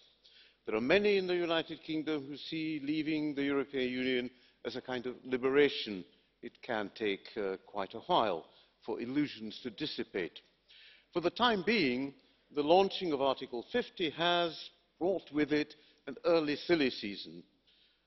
Bizarre things are being said, and no doubt will continue to be said. Now, this can be irritating, even provocative, but that's no reason for us to follow suit. On the contrary, we can stay calm and pursue negotiations with the same professionalism and commitment that is reflected in this resolution. After all, the UK will always have a relationship with Europe. Our aim is and should be to frame the long term to ensure that the future is a positive sum game. Madam Thoma, 1 minute. Oui, merci, Madame la Présidente. Thank you, Madam President. Minister. President of the Commission, regret and disappointment still seem to be the dominant feelings amongst a large number of people facing the decision taken by the British people. What we need now are negotiations based on a consistent and constructive strategy. At the same time, however, we must also fight hard for the interests of other Europeans. The European Union has, I think, been offered the opportunity of renaissance, a new birth by Brexit. The British seem to be refusing to be members of the single market because they refuse the freedoms which go with it. And we should prevent other people being tempted to try and get back into the market through the window rather than through the front door.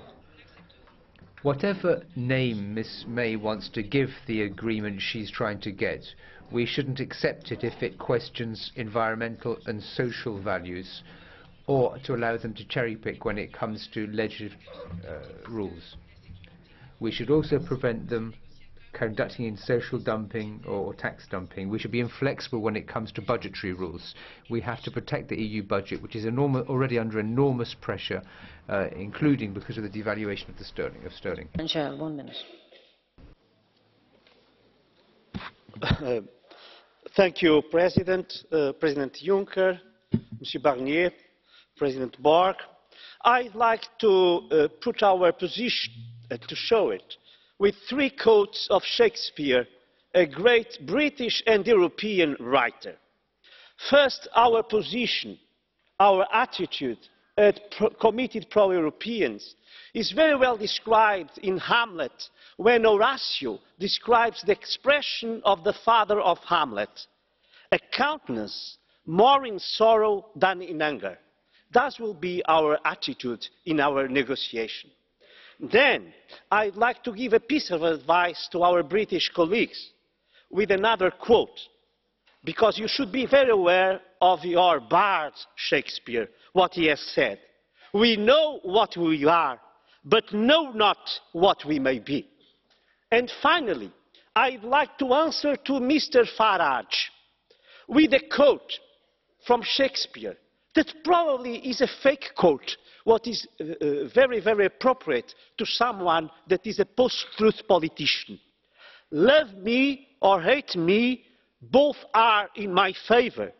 If you love me, I'll always be in your heart. If you hate me, I'll always be in your mind. Mr. Martin, 1 minute.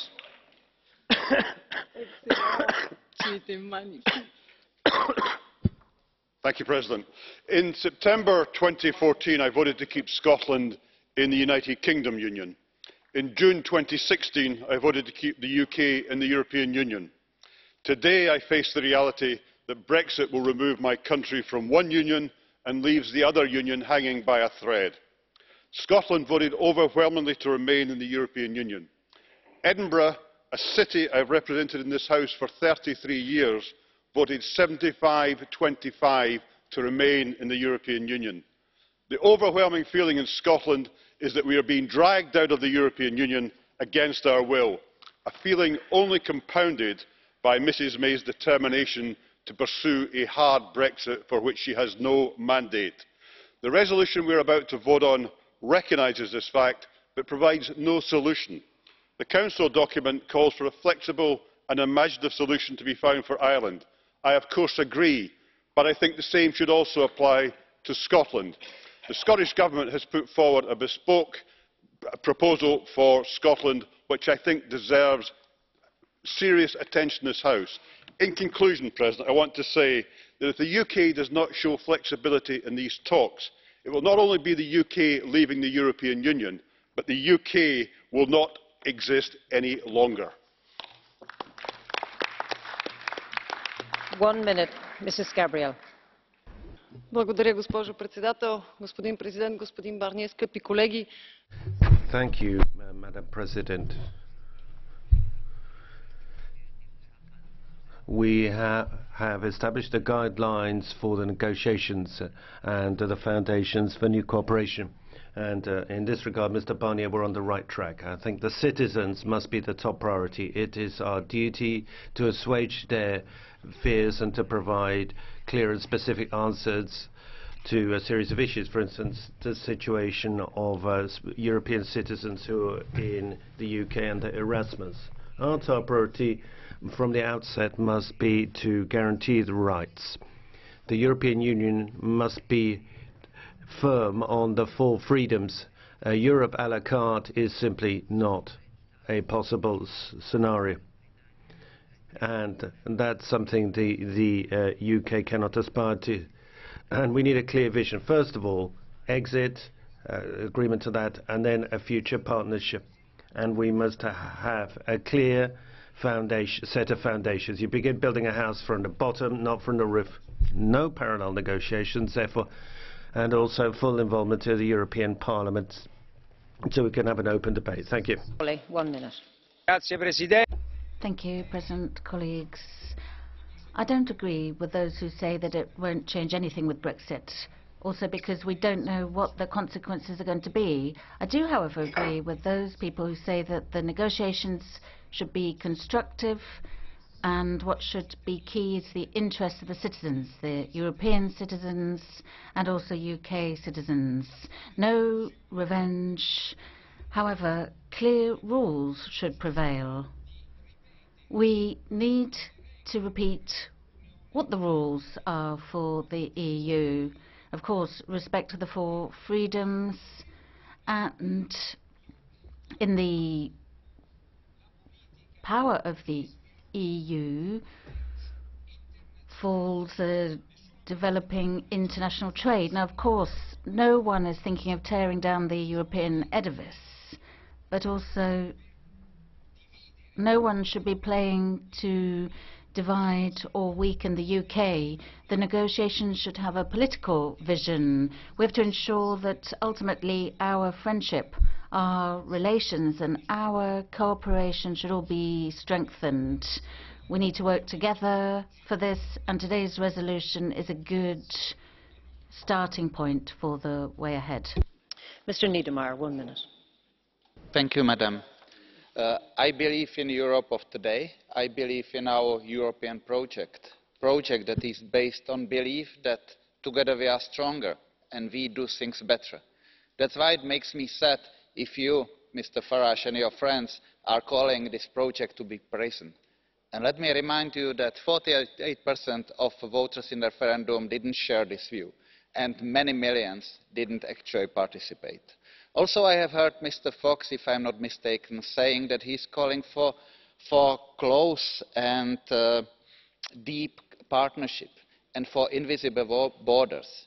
If this is what you are calling for, then welcome back in Europe. Welcome back in the European Union, because this is what we are aiming for. Instead of that, in practice, you are calling for negotiation of similar agreement like we have with the US, Korea or Canada. If this is so, please don't be surprised that in this negotiation we will represent interests of 27 countries, like we did in negotiation with Canada, US or Korea. It shouldn't be no surprise for you. Thank you very much. 1 minute, Mr. Liberadzki. Thank you very much, Madam President, dear President Juncker, dear Michel Barnier. This resolution is a good document. It's as simple as that. I supported especially those points stipulating that as soon as possible we should start the negotiation under Article 50. We are going to negotiate in good faith. And finally, we are going to negotiate as a bloc of 27 member states. We are going to defend the interests of EU citizens. I'm a Polish MEP and I have a vital interest in defending the interests of 500,000 Poles living in the UK. Their future is uncertain. The UK cannot expect one-sided benefits to the detriment of other EU citizens. I am well aware of the fact that the 27 member states will be a smaller union, but we do not need to be weaker. My heart is with my friends from the Labour Party who were expressing their sadness because of what has happened. Thank you. 1 minute, Mr. Karas. President, ladies and gentlemen, we are doing the citizens of the UK a disservice. For years before the referendum and also now, they've been misled. The EU has been blamed instead of accepting co-responsibility. The member states' value is being ignored. Independence was promised. However, division is being risked and new dependence is being risked. Promises were made to get the money back and the consequences were not mentioned. There is no participation in the single market without acceptance of the 4 freedoms, without sticking to the fundamental rights, without participating in the costs and without accepting the European Court of Justice. Rights and values and commitments that have been undertaken over the last 40 years. That's the basis for negotiations. Nothing more, nothing less, and let's learn from that. Mr. Silva Pereira, 1 minute. Thank you, Madam President. Many expected Brexit to be the beginning of the end of the European project, but there is broad political consensus, cross-party consensus behind today's resolution on the Brexit negotiations, and that in and of itself is a hugely important signal of unity and also grounds for great hope. The European Parliament has defined clear priorities, and one in particular, and that is guaranteeing the respect for the rights of European citizens in the UK and the rights of UK citizens living in the EU. And this is something that is not subject to trading, and of course in the UK EU citizens have to fill an 85-page form to be authorized to stay in the UK freedom of circulation currently still binds the UK and will do so until the day it leaves the EU, and if there's a transitional regime conceivably beyond that, this European Parliament will not give ground on protecting the rights of European citizens in the UK. Mrs. de Lange, 1 minute. Madam President, in a couple of weeks I will take my 6-year-old son to London for the first time, and he will see the cenotaph, and I will tell him about the bravery of those men who fought in 2 European wars and to whom we will be eternally grateful. But he will not understand, because thank God he has never known war. Although not too far away from here, and you can laugh, but not too far away from here, children his age and younger are dying in the poisonous clouds of Idlib, the same clouds that we saw over Flanders fields a century ago.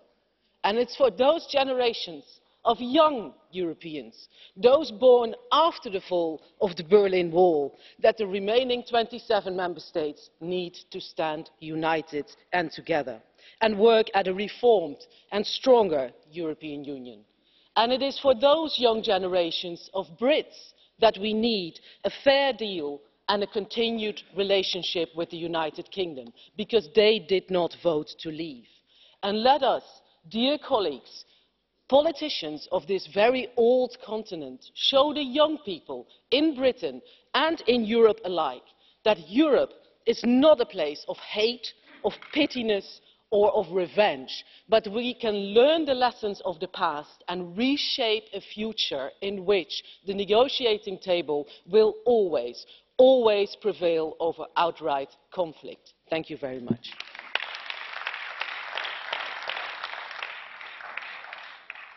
Mr. Kofod, 1 minute. President, Brexit will be the most difficult, costly, unnecessary divorce in history. In the coming months and years, the EU 27 and the UK government will end up in any number of catfights we can expect. But let me be crystal clear. Whatever the cost, whatever the hassle, whatever the differences of opinions, this Parliament will serve the citizens of Europe, period.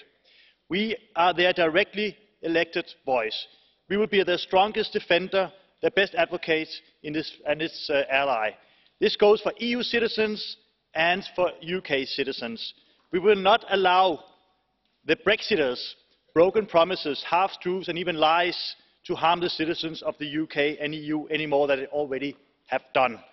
To the citizens of the 27 remaining member states, I say, we will never allow a post-Brexit UK to undermine your rights and conditions by competing in a race to the bottom. And to the citizens of the UK, I say, we will continue to fight for your best interest, and we will keep a seat for you at our table. Thank you so much. Mrs. Reding, 1 minute.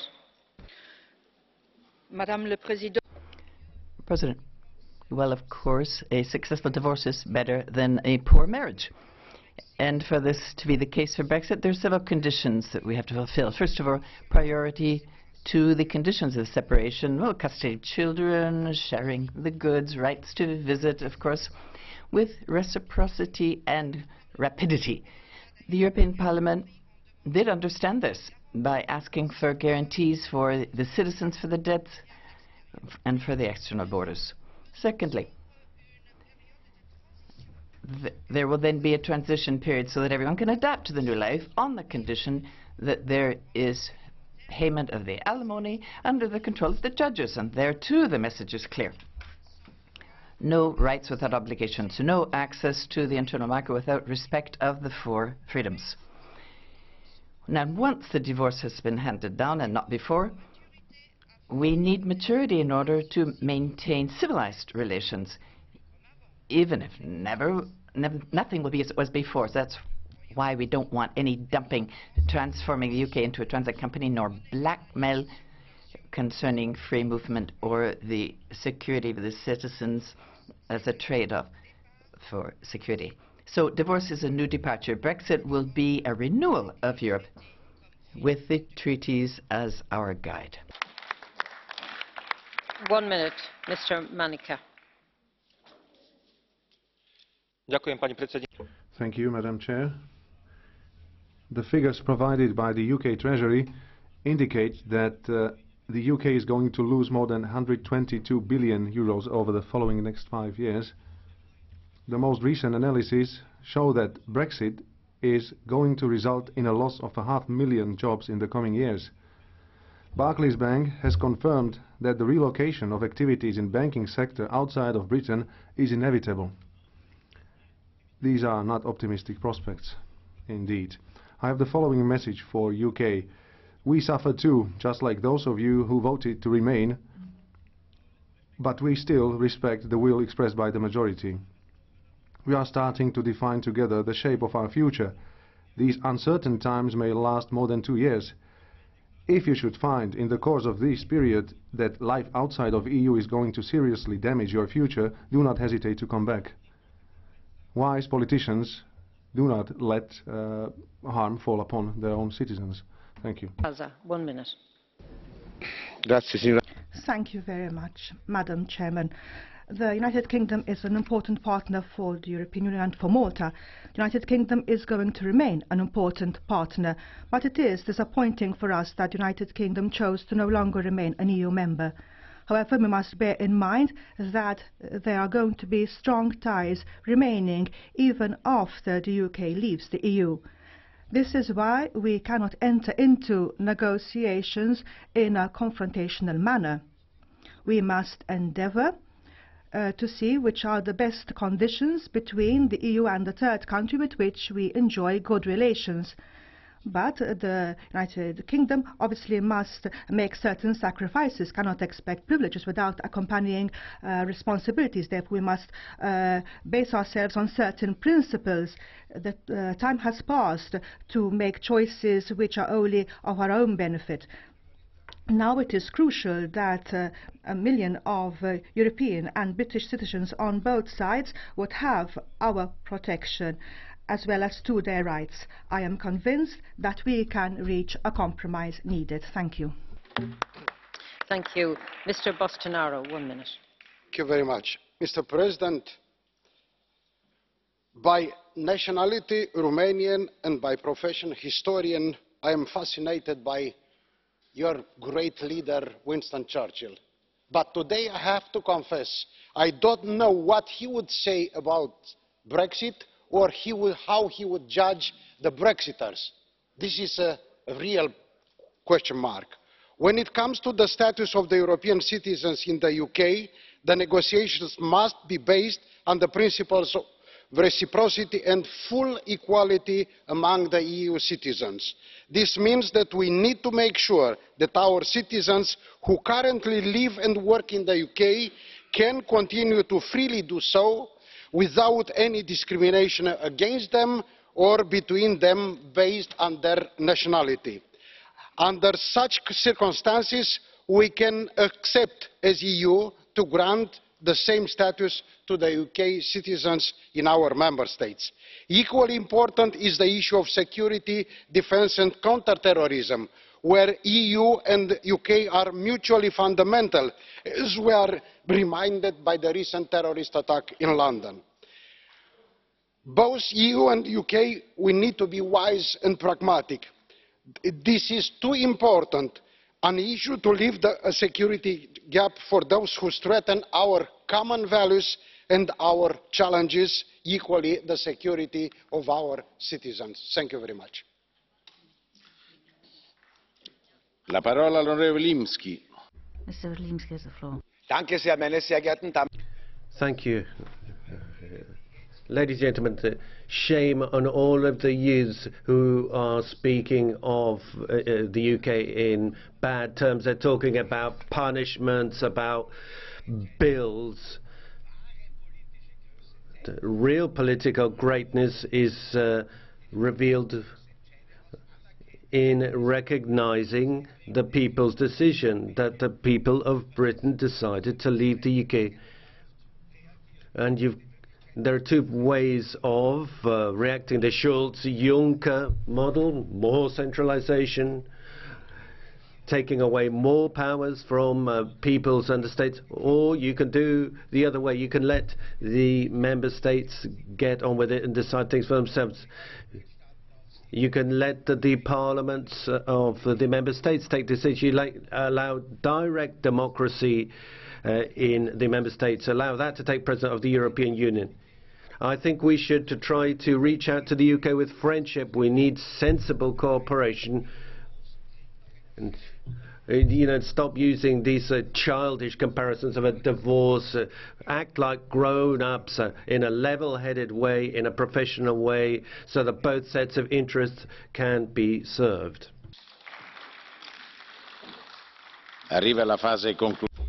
We're now moving into the closing phase of the debate. Turning to the group leaders, Mr. Farage.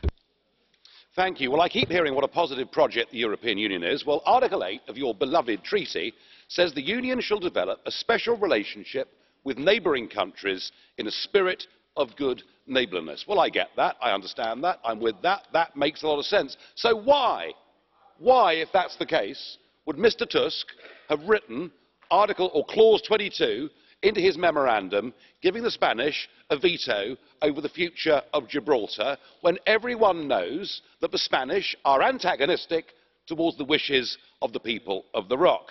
And why, Monsieur Barnier, why, in a spirit of good neighbourliness, would you have plucked this bizarre figure of 52 billion sterling out of the air that you say is our final settlement payment? Remember one thing, from the moment we voted Brexit to the moment we leave, we will net have put £30 billion into this European Union, and you want another 50. It just doesn't work. For any negotiation in life to work, both sides stake out a position. Both sides ask for more than they realistically expect to get. I understand that.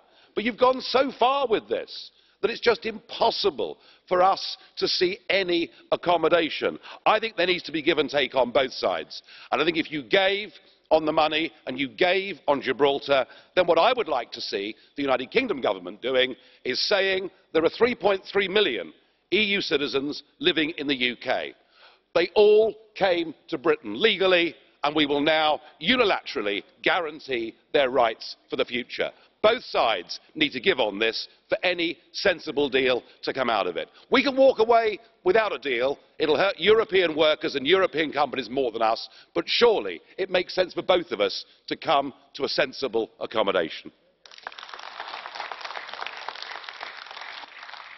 Honourable Lambert. Mr. Lambert. Mr. President, if we want to get to a sensible accommodation, Mr. Farage's speech is precisely the kind of nonsense that we should just ignore. I just want to say that Brexit is a lose-lose game. I would have much preferred for us to stay together. L'union fait la force, we say in Belgium, and that remains the case today. But there's one thing where I believe no compromise is possible, and that's the only thing that really annoyed me in Mrs. May's letter. It's about security cooperation. Security cooperation is an area where we cannot let a lose-lose logic prevail. It is in the interest of the safety and security of all our citizens, British or otherwise, to cooperate deeply in matters of security. And what we cannot accept is that any other kind of consideration, trade, commercial, whatever, stands in the way. There's no trade-off here. It goes about the lives of men and women. Thank you very much. Honourable Zimmer. Mrs. Zimmer.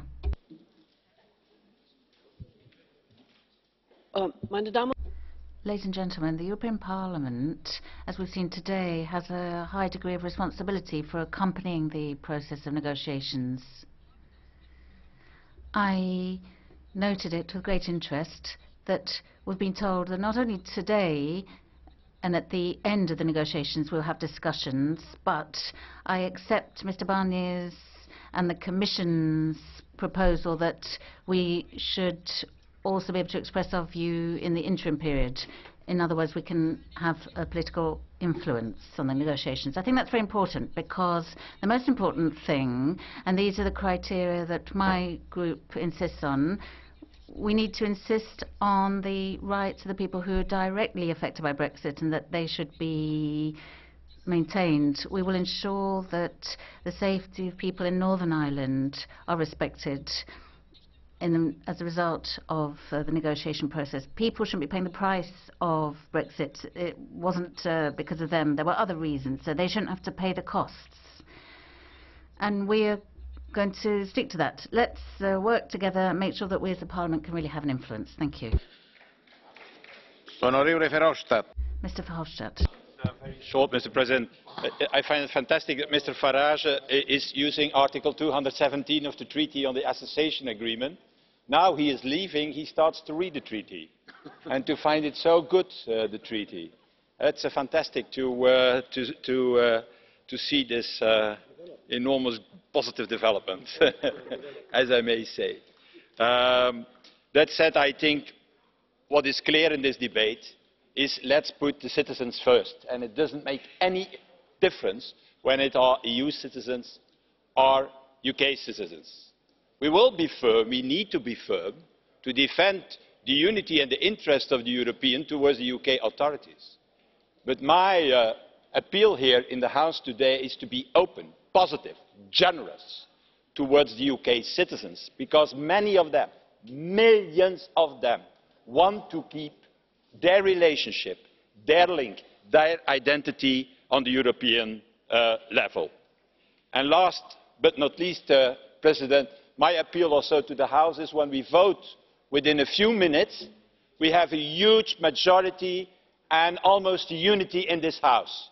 It's key to do that, to have a united European Parliament together with the EU negotiator and with the European Council. And I hope for a strong vote within a few moments. Onorevole Zile. Mrs. Zile. Colleagues, divorce, sadness, bill of electricity and heating, foolishness, disruption of transport links, etc.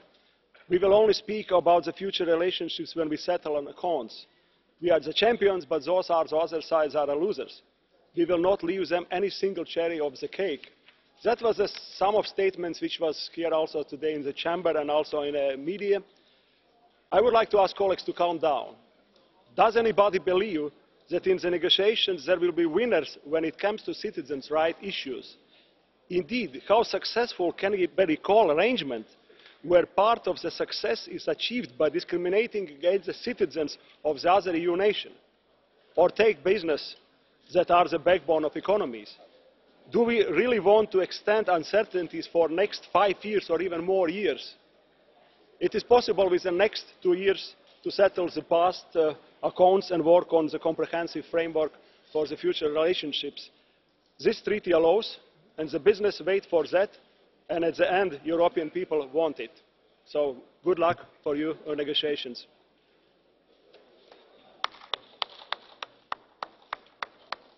La parola. Now, Mr. Pittella. President, not all Brits hate the EU as our colleague Mr. Farage does. I'd like to remind you that 48% of British citizens voted to stay in the EU. And I'd like to remind you with great affection our comrade Joe Cox, who was assassinated during the referendum campaign. No one has ever obliged the UK to do whatever that may be. I've heard terrible things. I've heard threats, punishment, mafia. You decided to join the EU freely, and now freely you're deciding to leave the EU. It's not revenge, but you cannot impose your chaos on us. No parallel negotiations. Whilst you're part of the EU, you cannot negotiate with the WTO. Now, after Brexit, we are responding with unity, as invoked by Barnier and Juncker, and with the calm strength of our institution. Ora la parola. And now give the floor to Mr. Weber. Colleagues, today's debate had a good tone, and I hope that a lot of citizens will have followed this, because they would have seen that the big parties, the European parties, have a constructive and level-headed tone, and regrettably the populists and extremists we have here just talked it up, talked about fighting on the streets. They've got to fight for independence, tough and unpleasant words. And I hope that citizens have heard this in the course of the discussion. I haven't heard any answers to the questions. What about the UK being in Europol, the Research Union, the internal market? Mr. Farage doesn't have any answers. Is he interested in these partnerships? Are they a worthwhile idea? So the main issues are still on the table, really. And there's one issue I have to raise here at the end. Colleagues, if we look to Council, heads of state and government will discuss Brexit, and Theresa May won't be present. It's something that the EU27 will negotiate. Mrs. May shows respect to the other 27 member states. But look at the situation in parliamentary terms. There's Westminster, where British interests will be represented. They'll vote, and here we have the European Parliament, where the interests of the 27 are represented. So I'm rather interested to see how Nigel Farage sees the next 2 years panning out for him. I want to respect the fact that Mr. Kamal didn't speak today. He gave the floor to non-Brits to express the position of his group. And I hope that Mr. Farage shows the same sense of respect and honour, and perhaps allows his Italian colleagues to speak on behalf of his group. Nigel Farage has told us in recent years how great it is that the UK is leaving the EU, so perhaps you could lead by example and no longer bother us in the debates in the European Parliament. Thank you.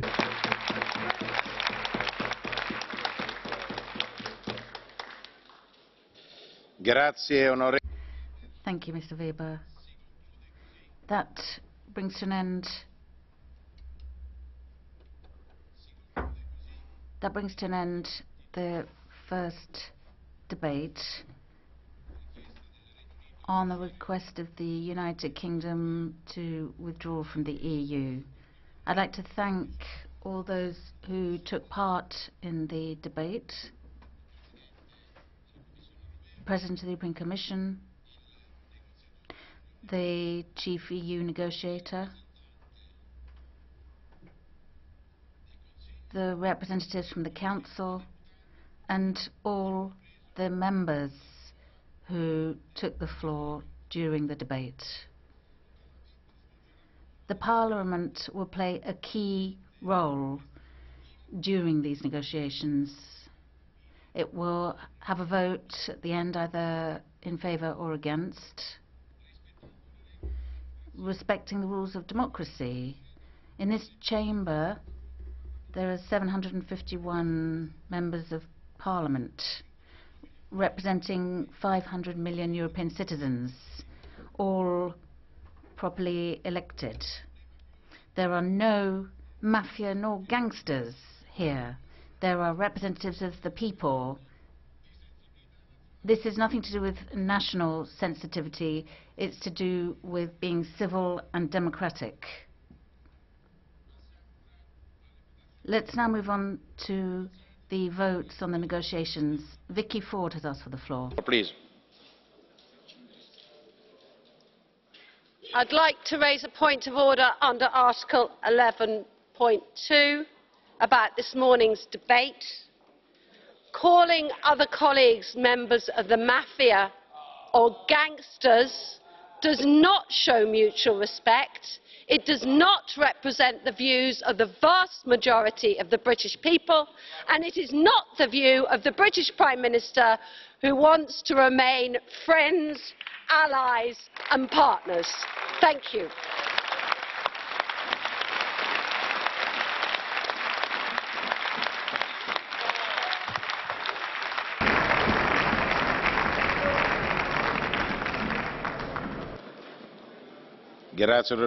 Thank you, Mrs. Ford. And now, Mr. Agnew has asked the floor.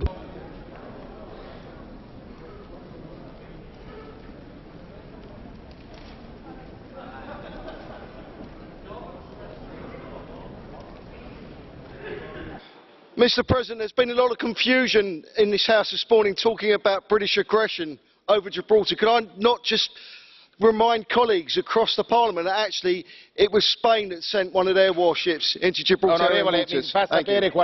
Please.